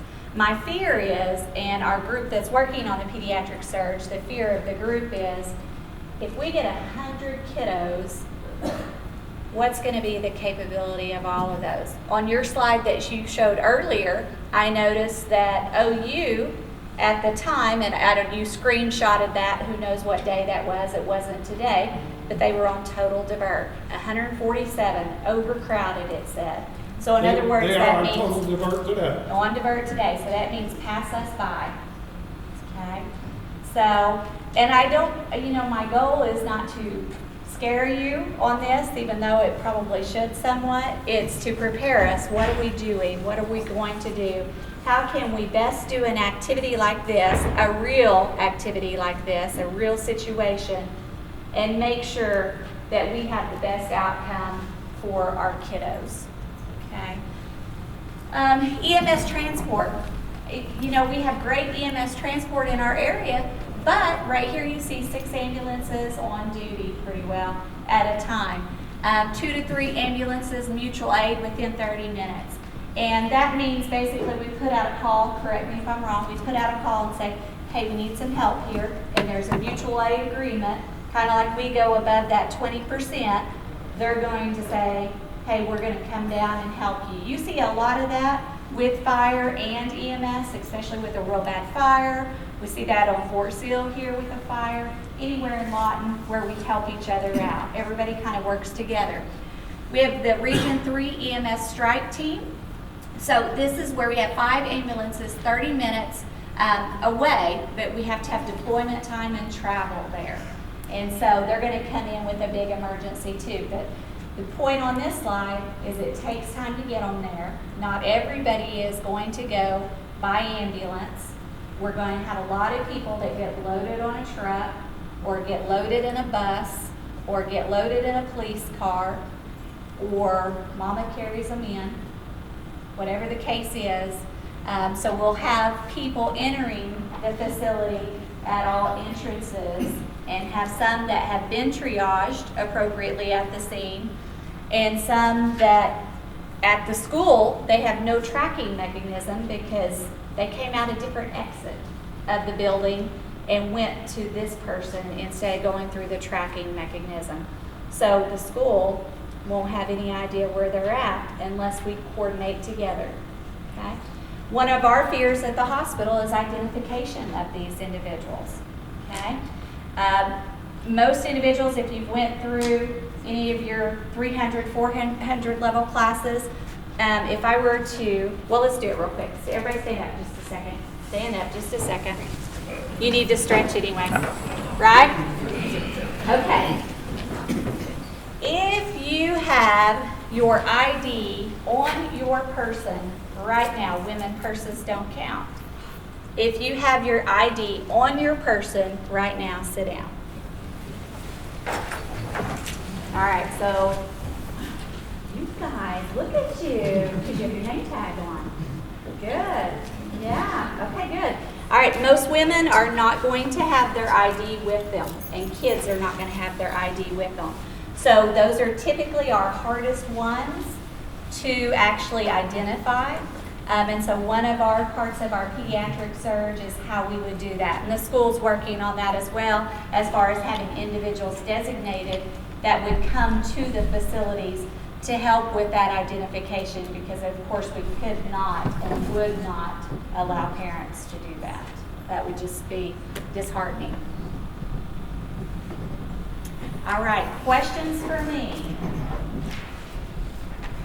I'm very excited that this group has come together, because these are big issues that we need to kind of figure out together. It's going to take all of us in this room to figure out this type of situation. And as like many of you have said, and I teach my staff this every day, it's not if, it's when. In this area, we have been very, very, very fortunate to avoid a mass casualty incident. I feel like our numbers kind of coming. I have 17 counties, and I will tell you, you're not the only community that does this, but there is a lot of silos of one agency only training their own personnel. We have to have fire being able to go with police so that we can have tactical medicine, so they can bring them out to the EMS agencies to get them. But you have to train together. Okay. Bob, Heather, thank you very much. Appreciate it. I introduce myself. I was Steve Luke, Fort Sill Emergency Manager. I know it's warm in here. Is it warm over on this side? It's really, okay, so it's really warm over there. I'm going to give you that. All right, I'm going to do this last part. We'll get you on out here. This is important to us, what we do with Freedom, because we actually have a headquarters department, the Army Department, to exercise once a semester. So the Army says if you have a school on your installation, you will exercise with them once a semester. And we do take it very seriously. I'm probably in your school how many times a week? All the time. I told her I'm in there so much I should probably get a part-time job there doing stuff. But we're always talking issues and things like that. It's very, very important to us. Because one of the things, and you've talked about, everyone's talked about it, it's about relationships. And it's not just the relationship that I have with Michael in Freedom Elementary because it's on the installation. It's the relationships that we have with the district.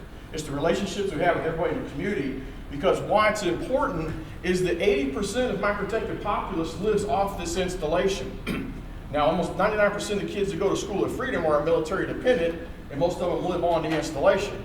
But 80% of my population lives either in Lawton, Elgin, Cache, Fletcher. They're living all around this area, and I still have responsibilities for protecting them. Okay? So every bit of this, for not just LPS, but every one of the districts within the county, is very, very important to me as well. They are part of our protection strategy because they are on the installation. They are very much part of the overall protection strategy because as a tenant organization, we have a responsibility to include them into everything that we do. Lynn talked about, You know, whenever we conduct a crisis action team meeting for whatever the situation is, LPS is a board. Michael and folks at Comanche County Emergency Management are a board. So many people around the city, the county, are a part of what we do. Okay? So it's very, very important to us. Now, when we talked about capabilities earlier on in the first few slides, when we did the first exercise, we did target capabilities. That was what the standard was back then. So in the first exercise, you can see where we focused on on-site incident management, mass care, emergency public information and warning, EOC management, fatality, emergency triage, pre-hospital treatment. So we're focusing on capabilities that we needed to get at so that if these situations arose, that we knew where we stood against the standards of the capability. Now, like Bob mentioned, for folks who are former military, it's a mission essential task list. There are individual tasks that we all have to do by either a position or a profession. There are collective tasks that we will all have to do together. A collective task in this situation is a response task force. Law enforcement, fire, EMS, somebody going in, law enforcement clearing a warm zone so that either EMS or fire or someone can go in and get at the casualties and bring them out of that area so they can properly be triaged, treated, and then transported. Okay? Collective level training. Now for Safe Eagles 2, we changed what we were looking at, operational coordination. That obviously encompassed then on-site incident management and EOC management because it is the operational coordination encompasses both. We still had work to do in public information and warning, and we still had work to do in fatality management. We still have a lot of work to do in fatality management, okay? It's a tough nut to crack, and there are things we'll talk about on the next slide, something that Michael mentioned. And we mentioned public health and emergency medical services. You have to get into the national preparedness goal to want to understand what the basic standards are. Then as a community, we have to establish what our particular capability targets are going to be in a particular individual or collective tasks that what they should be so that we can get after those. Now, for this particular exercise, we obviously activated our EOC because it's a big event and it brings up not only from a local level, but the Department of the Army and actually the Pentagon was immediately calling, wanted to know what's going on. It hits the news media very, very quickly, and plus our reporting requirements up through our chain has to happen very quickly as well. So how do we help manage? How do we help manage things as a jurisdiction? We utilize WebEOC as a tool. Every emergency operations center has a methodology of helping manage an incident at their particular jurisdiction. Okay? We utilize WebEOC for our common operating picture. And does anybody know, venture to guess what common operating picture is? Or it's too hot, you're too tired at this point, and just don't care. I got you, I understand. I'm looking at the bodies. The common operating picture is that from the on-scene guys at the incident command post, the unified command, to the EOC, to any level of government who is tied into that, all see the same exact picture. They're utilizing your tools to see the exact same maps, the exact same information at all levels. It helps with decision making, it helps with situational awareness, it helps with resource management. All these things are tied into that, okay? And the other thing here from Colonel King, it's obviously a we. This is a we. It's not Fort Sill did this, and now we're trying to do this with Lawton. It is we. It truly is.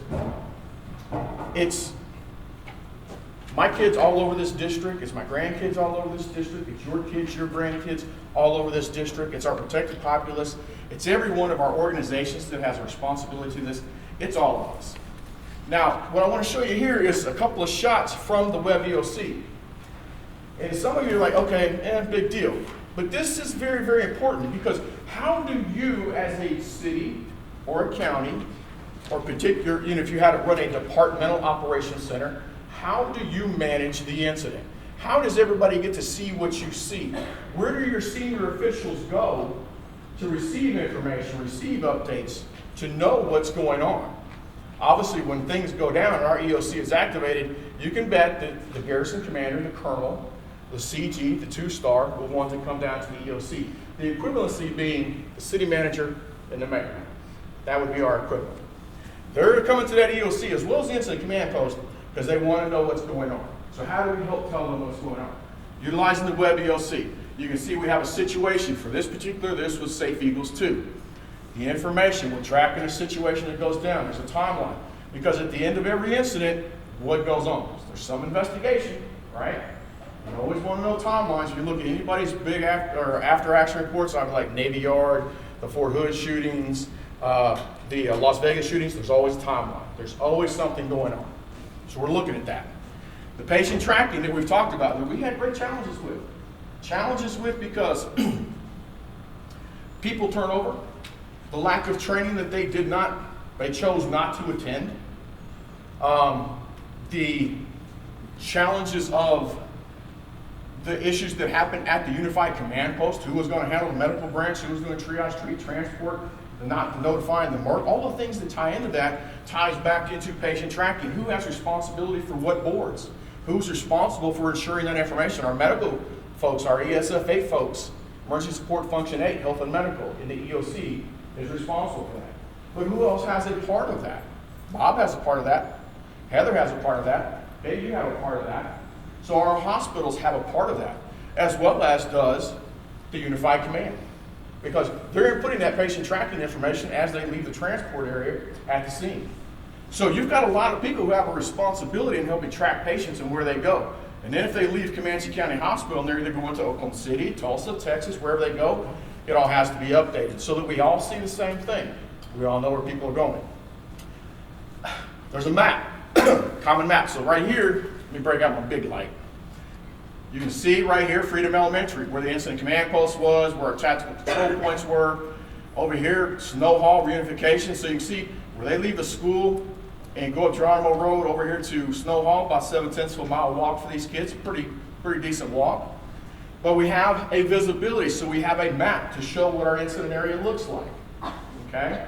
Is that valuable to you to see the incident area? Absolutely. It's valuable to all of our decision makers.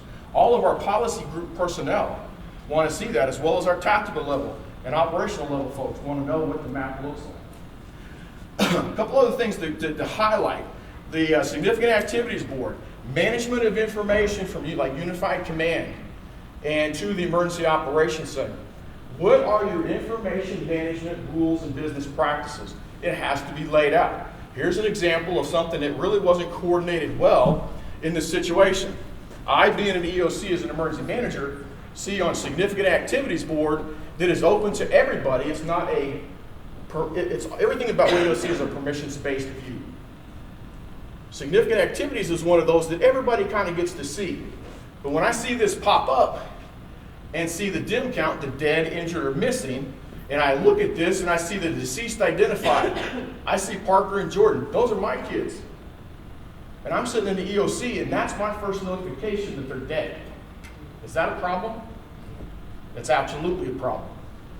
Who has the responsibility for the information management and the notification? We have to be aware of who is where and what the information is and what the responsibilities are. We've worked on that, we've refined that, what that looks like on post. What's it look like off post? There's no standards set yet. Who has responsibilities for those notifications? Is it going to be Lawton Public Schools Police Department? Is it going to be Chief Smith's folks at the LPD? Is it going to be my lieutenant over here from the Highway Patrol? Who's it going to be? How are we going to do that? Who has responsibilities? And then managing that information within Web EOC. So those are a lot of challenges out there to look at. But the thing is that everybody in this chain, so what I've got right here, that a lot of this information is input by my command post, is that the folks at the Pentagon, when they log into the my Web EOC account, the Pentagon can see this exact same picture. They can see this exact same information. Now think, I have headquarters that are in San Antonio. I have headquarters that is in Redstone Arsenal in Alabama. And I have a headquarters that is in Washington, D.C. All of these people want to see this information. Utilize Web EOC to show them. So there's lots of other information and things that are going on, lots of things. We had the press stuff going on. But we also integrated Lawton Public Schools into our EOC. Dave McDermott was the liaison from the district into the EOC. Lots of great communication because he had direct lines to Lynn and everyone else that was going on. We're asking him for things, and they're pulling things from us, and he's keeping a very good log. He's keeping a very good track. It was great. Dave was amazing, to be honest with you. That was probably the best thing that came out Absolutely. for us is because the first exercise, we were just calling the numbers. and Yeah. nobody understood our part. They didn't know who our players were. They didn't know, we had to go through a whole explanation, Yeah. and we lost 10 minutes. With Dave, I told him a name, and he knew everything. Because he knows their side, their processes, their needs, and coming into our side, we were able to communicate what our information needs or resource needs or whatever it is, because we're not only just trying to help manage information that our command wants to know, we're trying to help manage information that public affairs needs to be able to put out and how all that relates. So that trained liaison officer to the Emergency Operations Center is a key component. Now, something that we've done for this exercise, now when you analyze the state's Web EOC, the state's Web EOC right now is not set up for a city or a county or any other jurisdiction to manage an incident at all. It's set up for all the information to be pushed to the state as Big Brother, receive the information, process, manage requests, and all those kinds of things. It does not help the mayor, the city manager, the county commissioner, fire chief, police chief, any other policy group folks, the superintendent, anyone else, all the other liaison officers who go to the EOC to work. It does nothing to help them have good situational awareness and good information management, and it doesn't help them manage resources at all. It just doesn't work. So what we did to try and help fix this system, we invited the state down to our, Ashley was a part of that, invite them down to our EOC to take a look at Web EOC. Now, is ours the greatest? Absolutely not. It's functional and it works very, very well. We're actually getting ready to make a bunch of modifications to ours to even make it much more simple. But what came out of this particular meeting is when we throw up our Web EOC, and you can see the common operating picture, you see all the boards, how the information is managed, and how there's responsibility for information management, and then you look at the state and you're like, okay, doesn't work. So what we've been able to do, and we're going to run a beta test, is the state's going to take our Web EOC boards, rebrand those to Lawton and Comanche County, and they're going to implement that. So we'll have some training that needs to come on, not only for the EOC staff, but whoever is a liaison to the EOC will have to have some staff. Because what makes our Web EOC functional is the fact that with the boards and information, there are responsibilities. We have buy-in, because everyone knows that utilizing the system and inputting your information helps us overall. So we're working out to do that. So when we go through this exercise process, we will be able to beta test Web EOC for a city or a county, a jurisdiction, to help manage and see their incident locally. If this works, they make some modifications we're already talking about, this will become a state standard. So we're actually hoping to change the state in the way that they work, in the way they see information, in the way that they process. Because the state has an important role in all we do in emergency management. But if the incident is in our backyard, we want to be able to see it. We want to be able to manage it. And so that's one of the key things that I saw in the early analysis of this as a huge gap. So we're trying to help fix that gap as we go forward. So I see the benefit being very, very great. Now it's going to take some additional information, some additional knowledge, and a little additional training. It won't take a lot, but it will enhance your capabilities 100-fold. I guarantee you.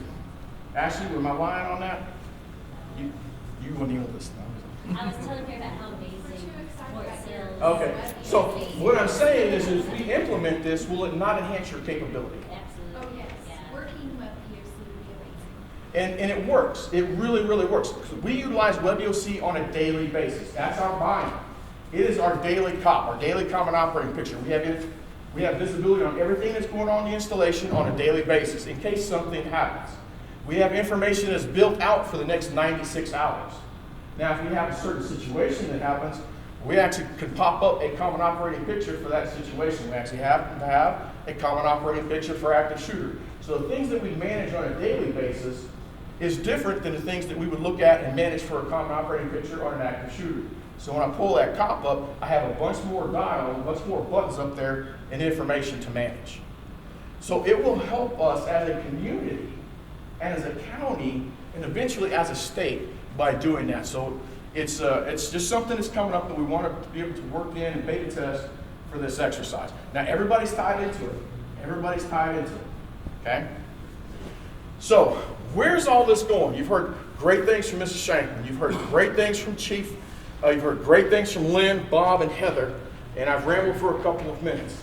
There's a lot of information that's been put out. So where do we want to go? We want to take what we've learned over these past years, and we're wanting to go forward into the community and be able to expand upon the capabilities of the community to be able to plan, prepare, respond, and recover.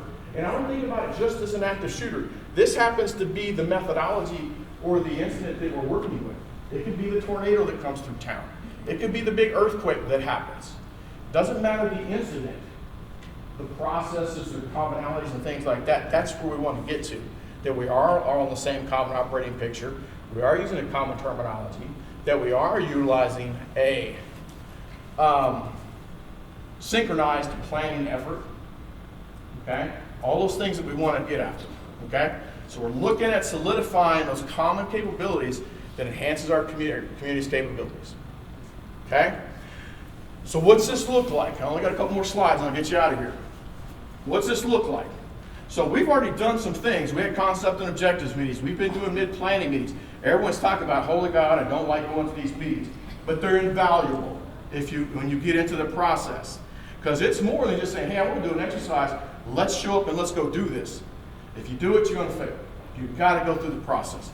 So we're at today. We're doing a seminar. Now we've got a number of mid-planning meetings. Now the next event that we have, the community event, will be at a tabletop on the 11th of December at the Great Plains Technology Center. There will be a table in the center that has the maps and the school plans and everything else. There will be a group over here for Unified Command. There will be a policy group. So Unified Command, law enforcement, fire, EMS, all the folks who should jurisdictionally have a responsibility or be a part of a Unified Command response. You've got a table. We will be assessing your plans, policies, procedures. There is a table for the policy group, the mayor, the city manager, the county commissioners, all the folks in there, police chief, fire chief, all the big players who are agency heads who have to make decisions and help manage an incident from a strategic level, not an operational or a tactical level. Okay? Policy group. There will be a medical group.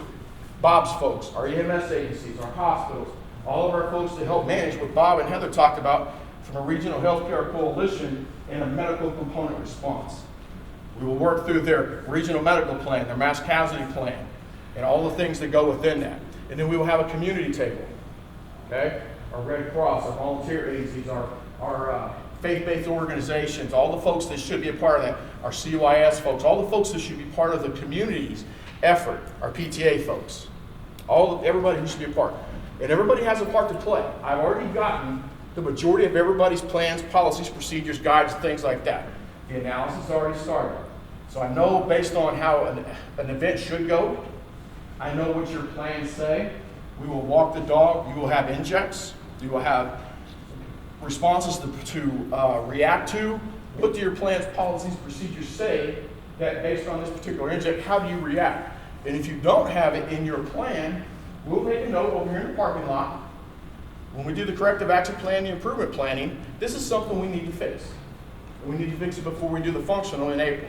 So you see we got that tabletop coming up. It's very, very important. The purpose of the tabletop is to validate your plans. I still have a few that are outstanding that I need to get those. We're in it. So we'll have planning meetings we go through. We'll do the functional exercise in April, and we'll lead to the active shooter full scale in June at Lawton High School. Some training, actually, let me hit this up here for our leadership folks. Because the exercise process is led by our elected officials and our senior leaders, we will be providing, as a planning team, updates to the city manager, the mayor, Dr. Thomas, because Dr. Thomas is the exercise director.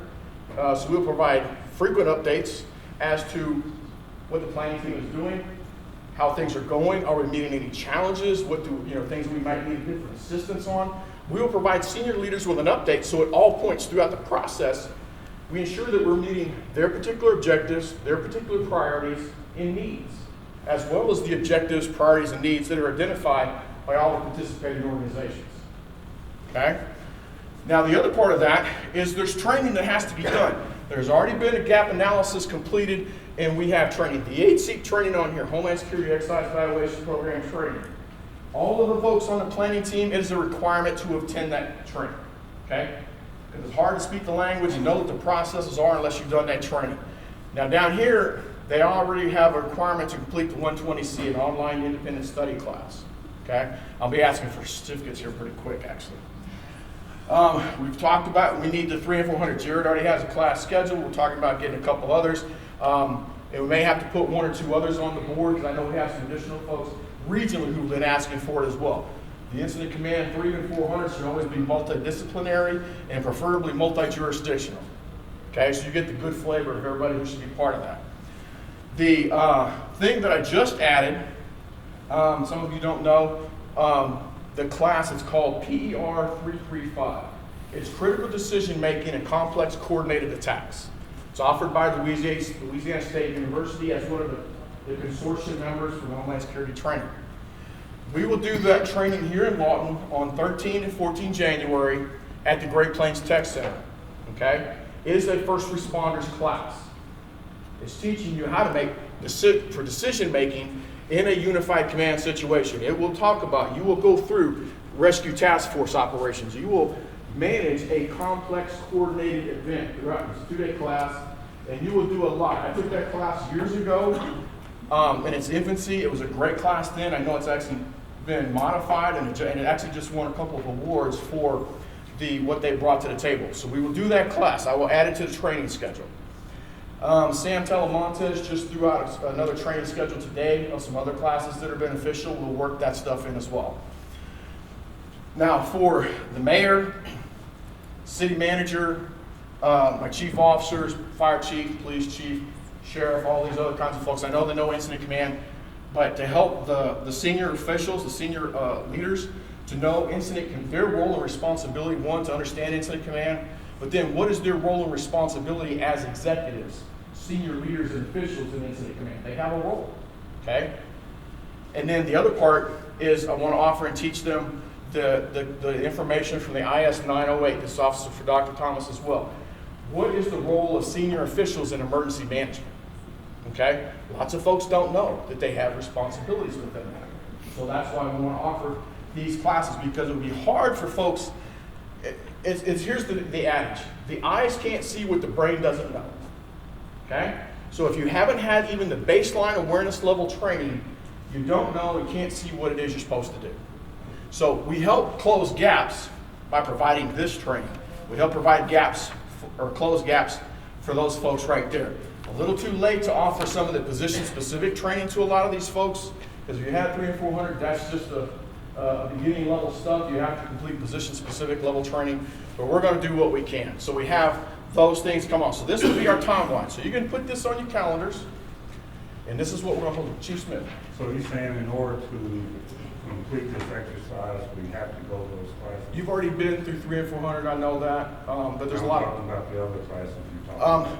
I would like for you to go through those classes, Chief, to understand, especially the senior officials in emergency management, the 908. I know with your position as the chief and being former military, you had a lot of this training, but like my senior officials up here, chief, the mayor, city manager, the representatives, the 402 is valuable to them, so they know what their role and responsibility is in Incident Command from a senior executive position. Now for a refresher, the 402 is about 4 hours. The 908 I can do in about 2.5. So not a great time investment, but the information that comes from that is extremely valuable. Does that help? Not saying you 100% have to do it, but let's say I would, it's not required, let's say it's highly recommended.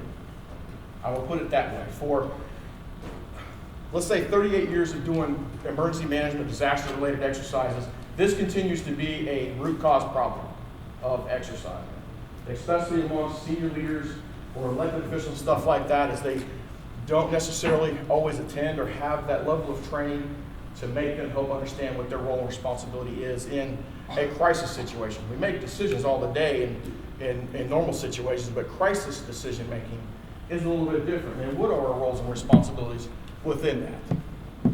Okay? So I'd say highly recommended, Chief, is where I would put that. Not saying you have to do it. I would love to be able to offer that training and do that for the folks so we can, one, help increase the capability and awareness for the jurisdiction as a whole.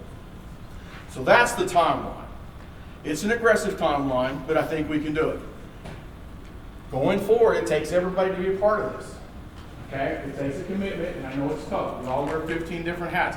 I have 5 other jobs besides being emergency management. This is a commitment. So everything I'm doing for this exercise is done not as part of my job. I do it after work, nights, weekends, because it's not part of my job. Okay? So it's there. Tough, doable? Absolutely. We have to stay focused on the in-state goals. What is it we want to do at the end of this? We want to ensure that we've got good plans, policies, procedures. We are synchronized. We have good communications. We have good relationships. So should we befall one of these incidents, we're going to be okay. That's what we want. Okay? We want to validate our plans. Are our plans as they should be?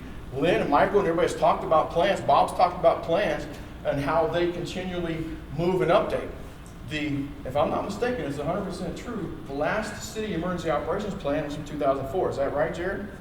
2004. So it's been 15 years since the city's plan has been updated.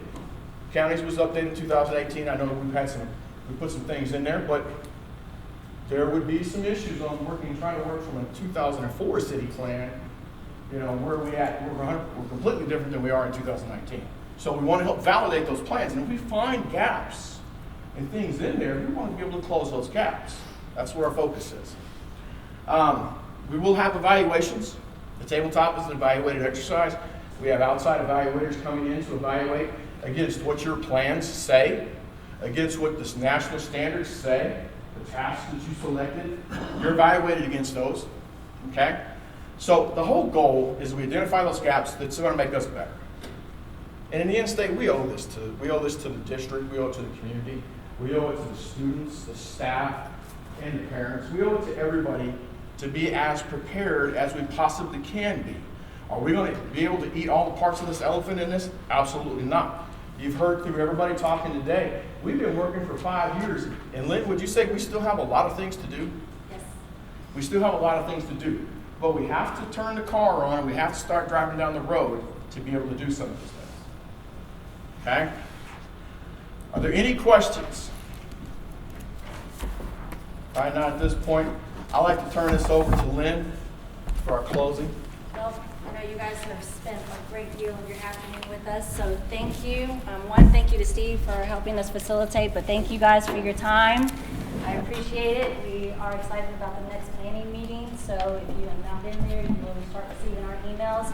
If you have any questions between now and then, you have my emails, you know how to get a hold of us. Thank you guys so much again. We appreciate your time. Thank you, Dr. Thomas. Have a good afternoon, guys.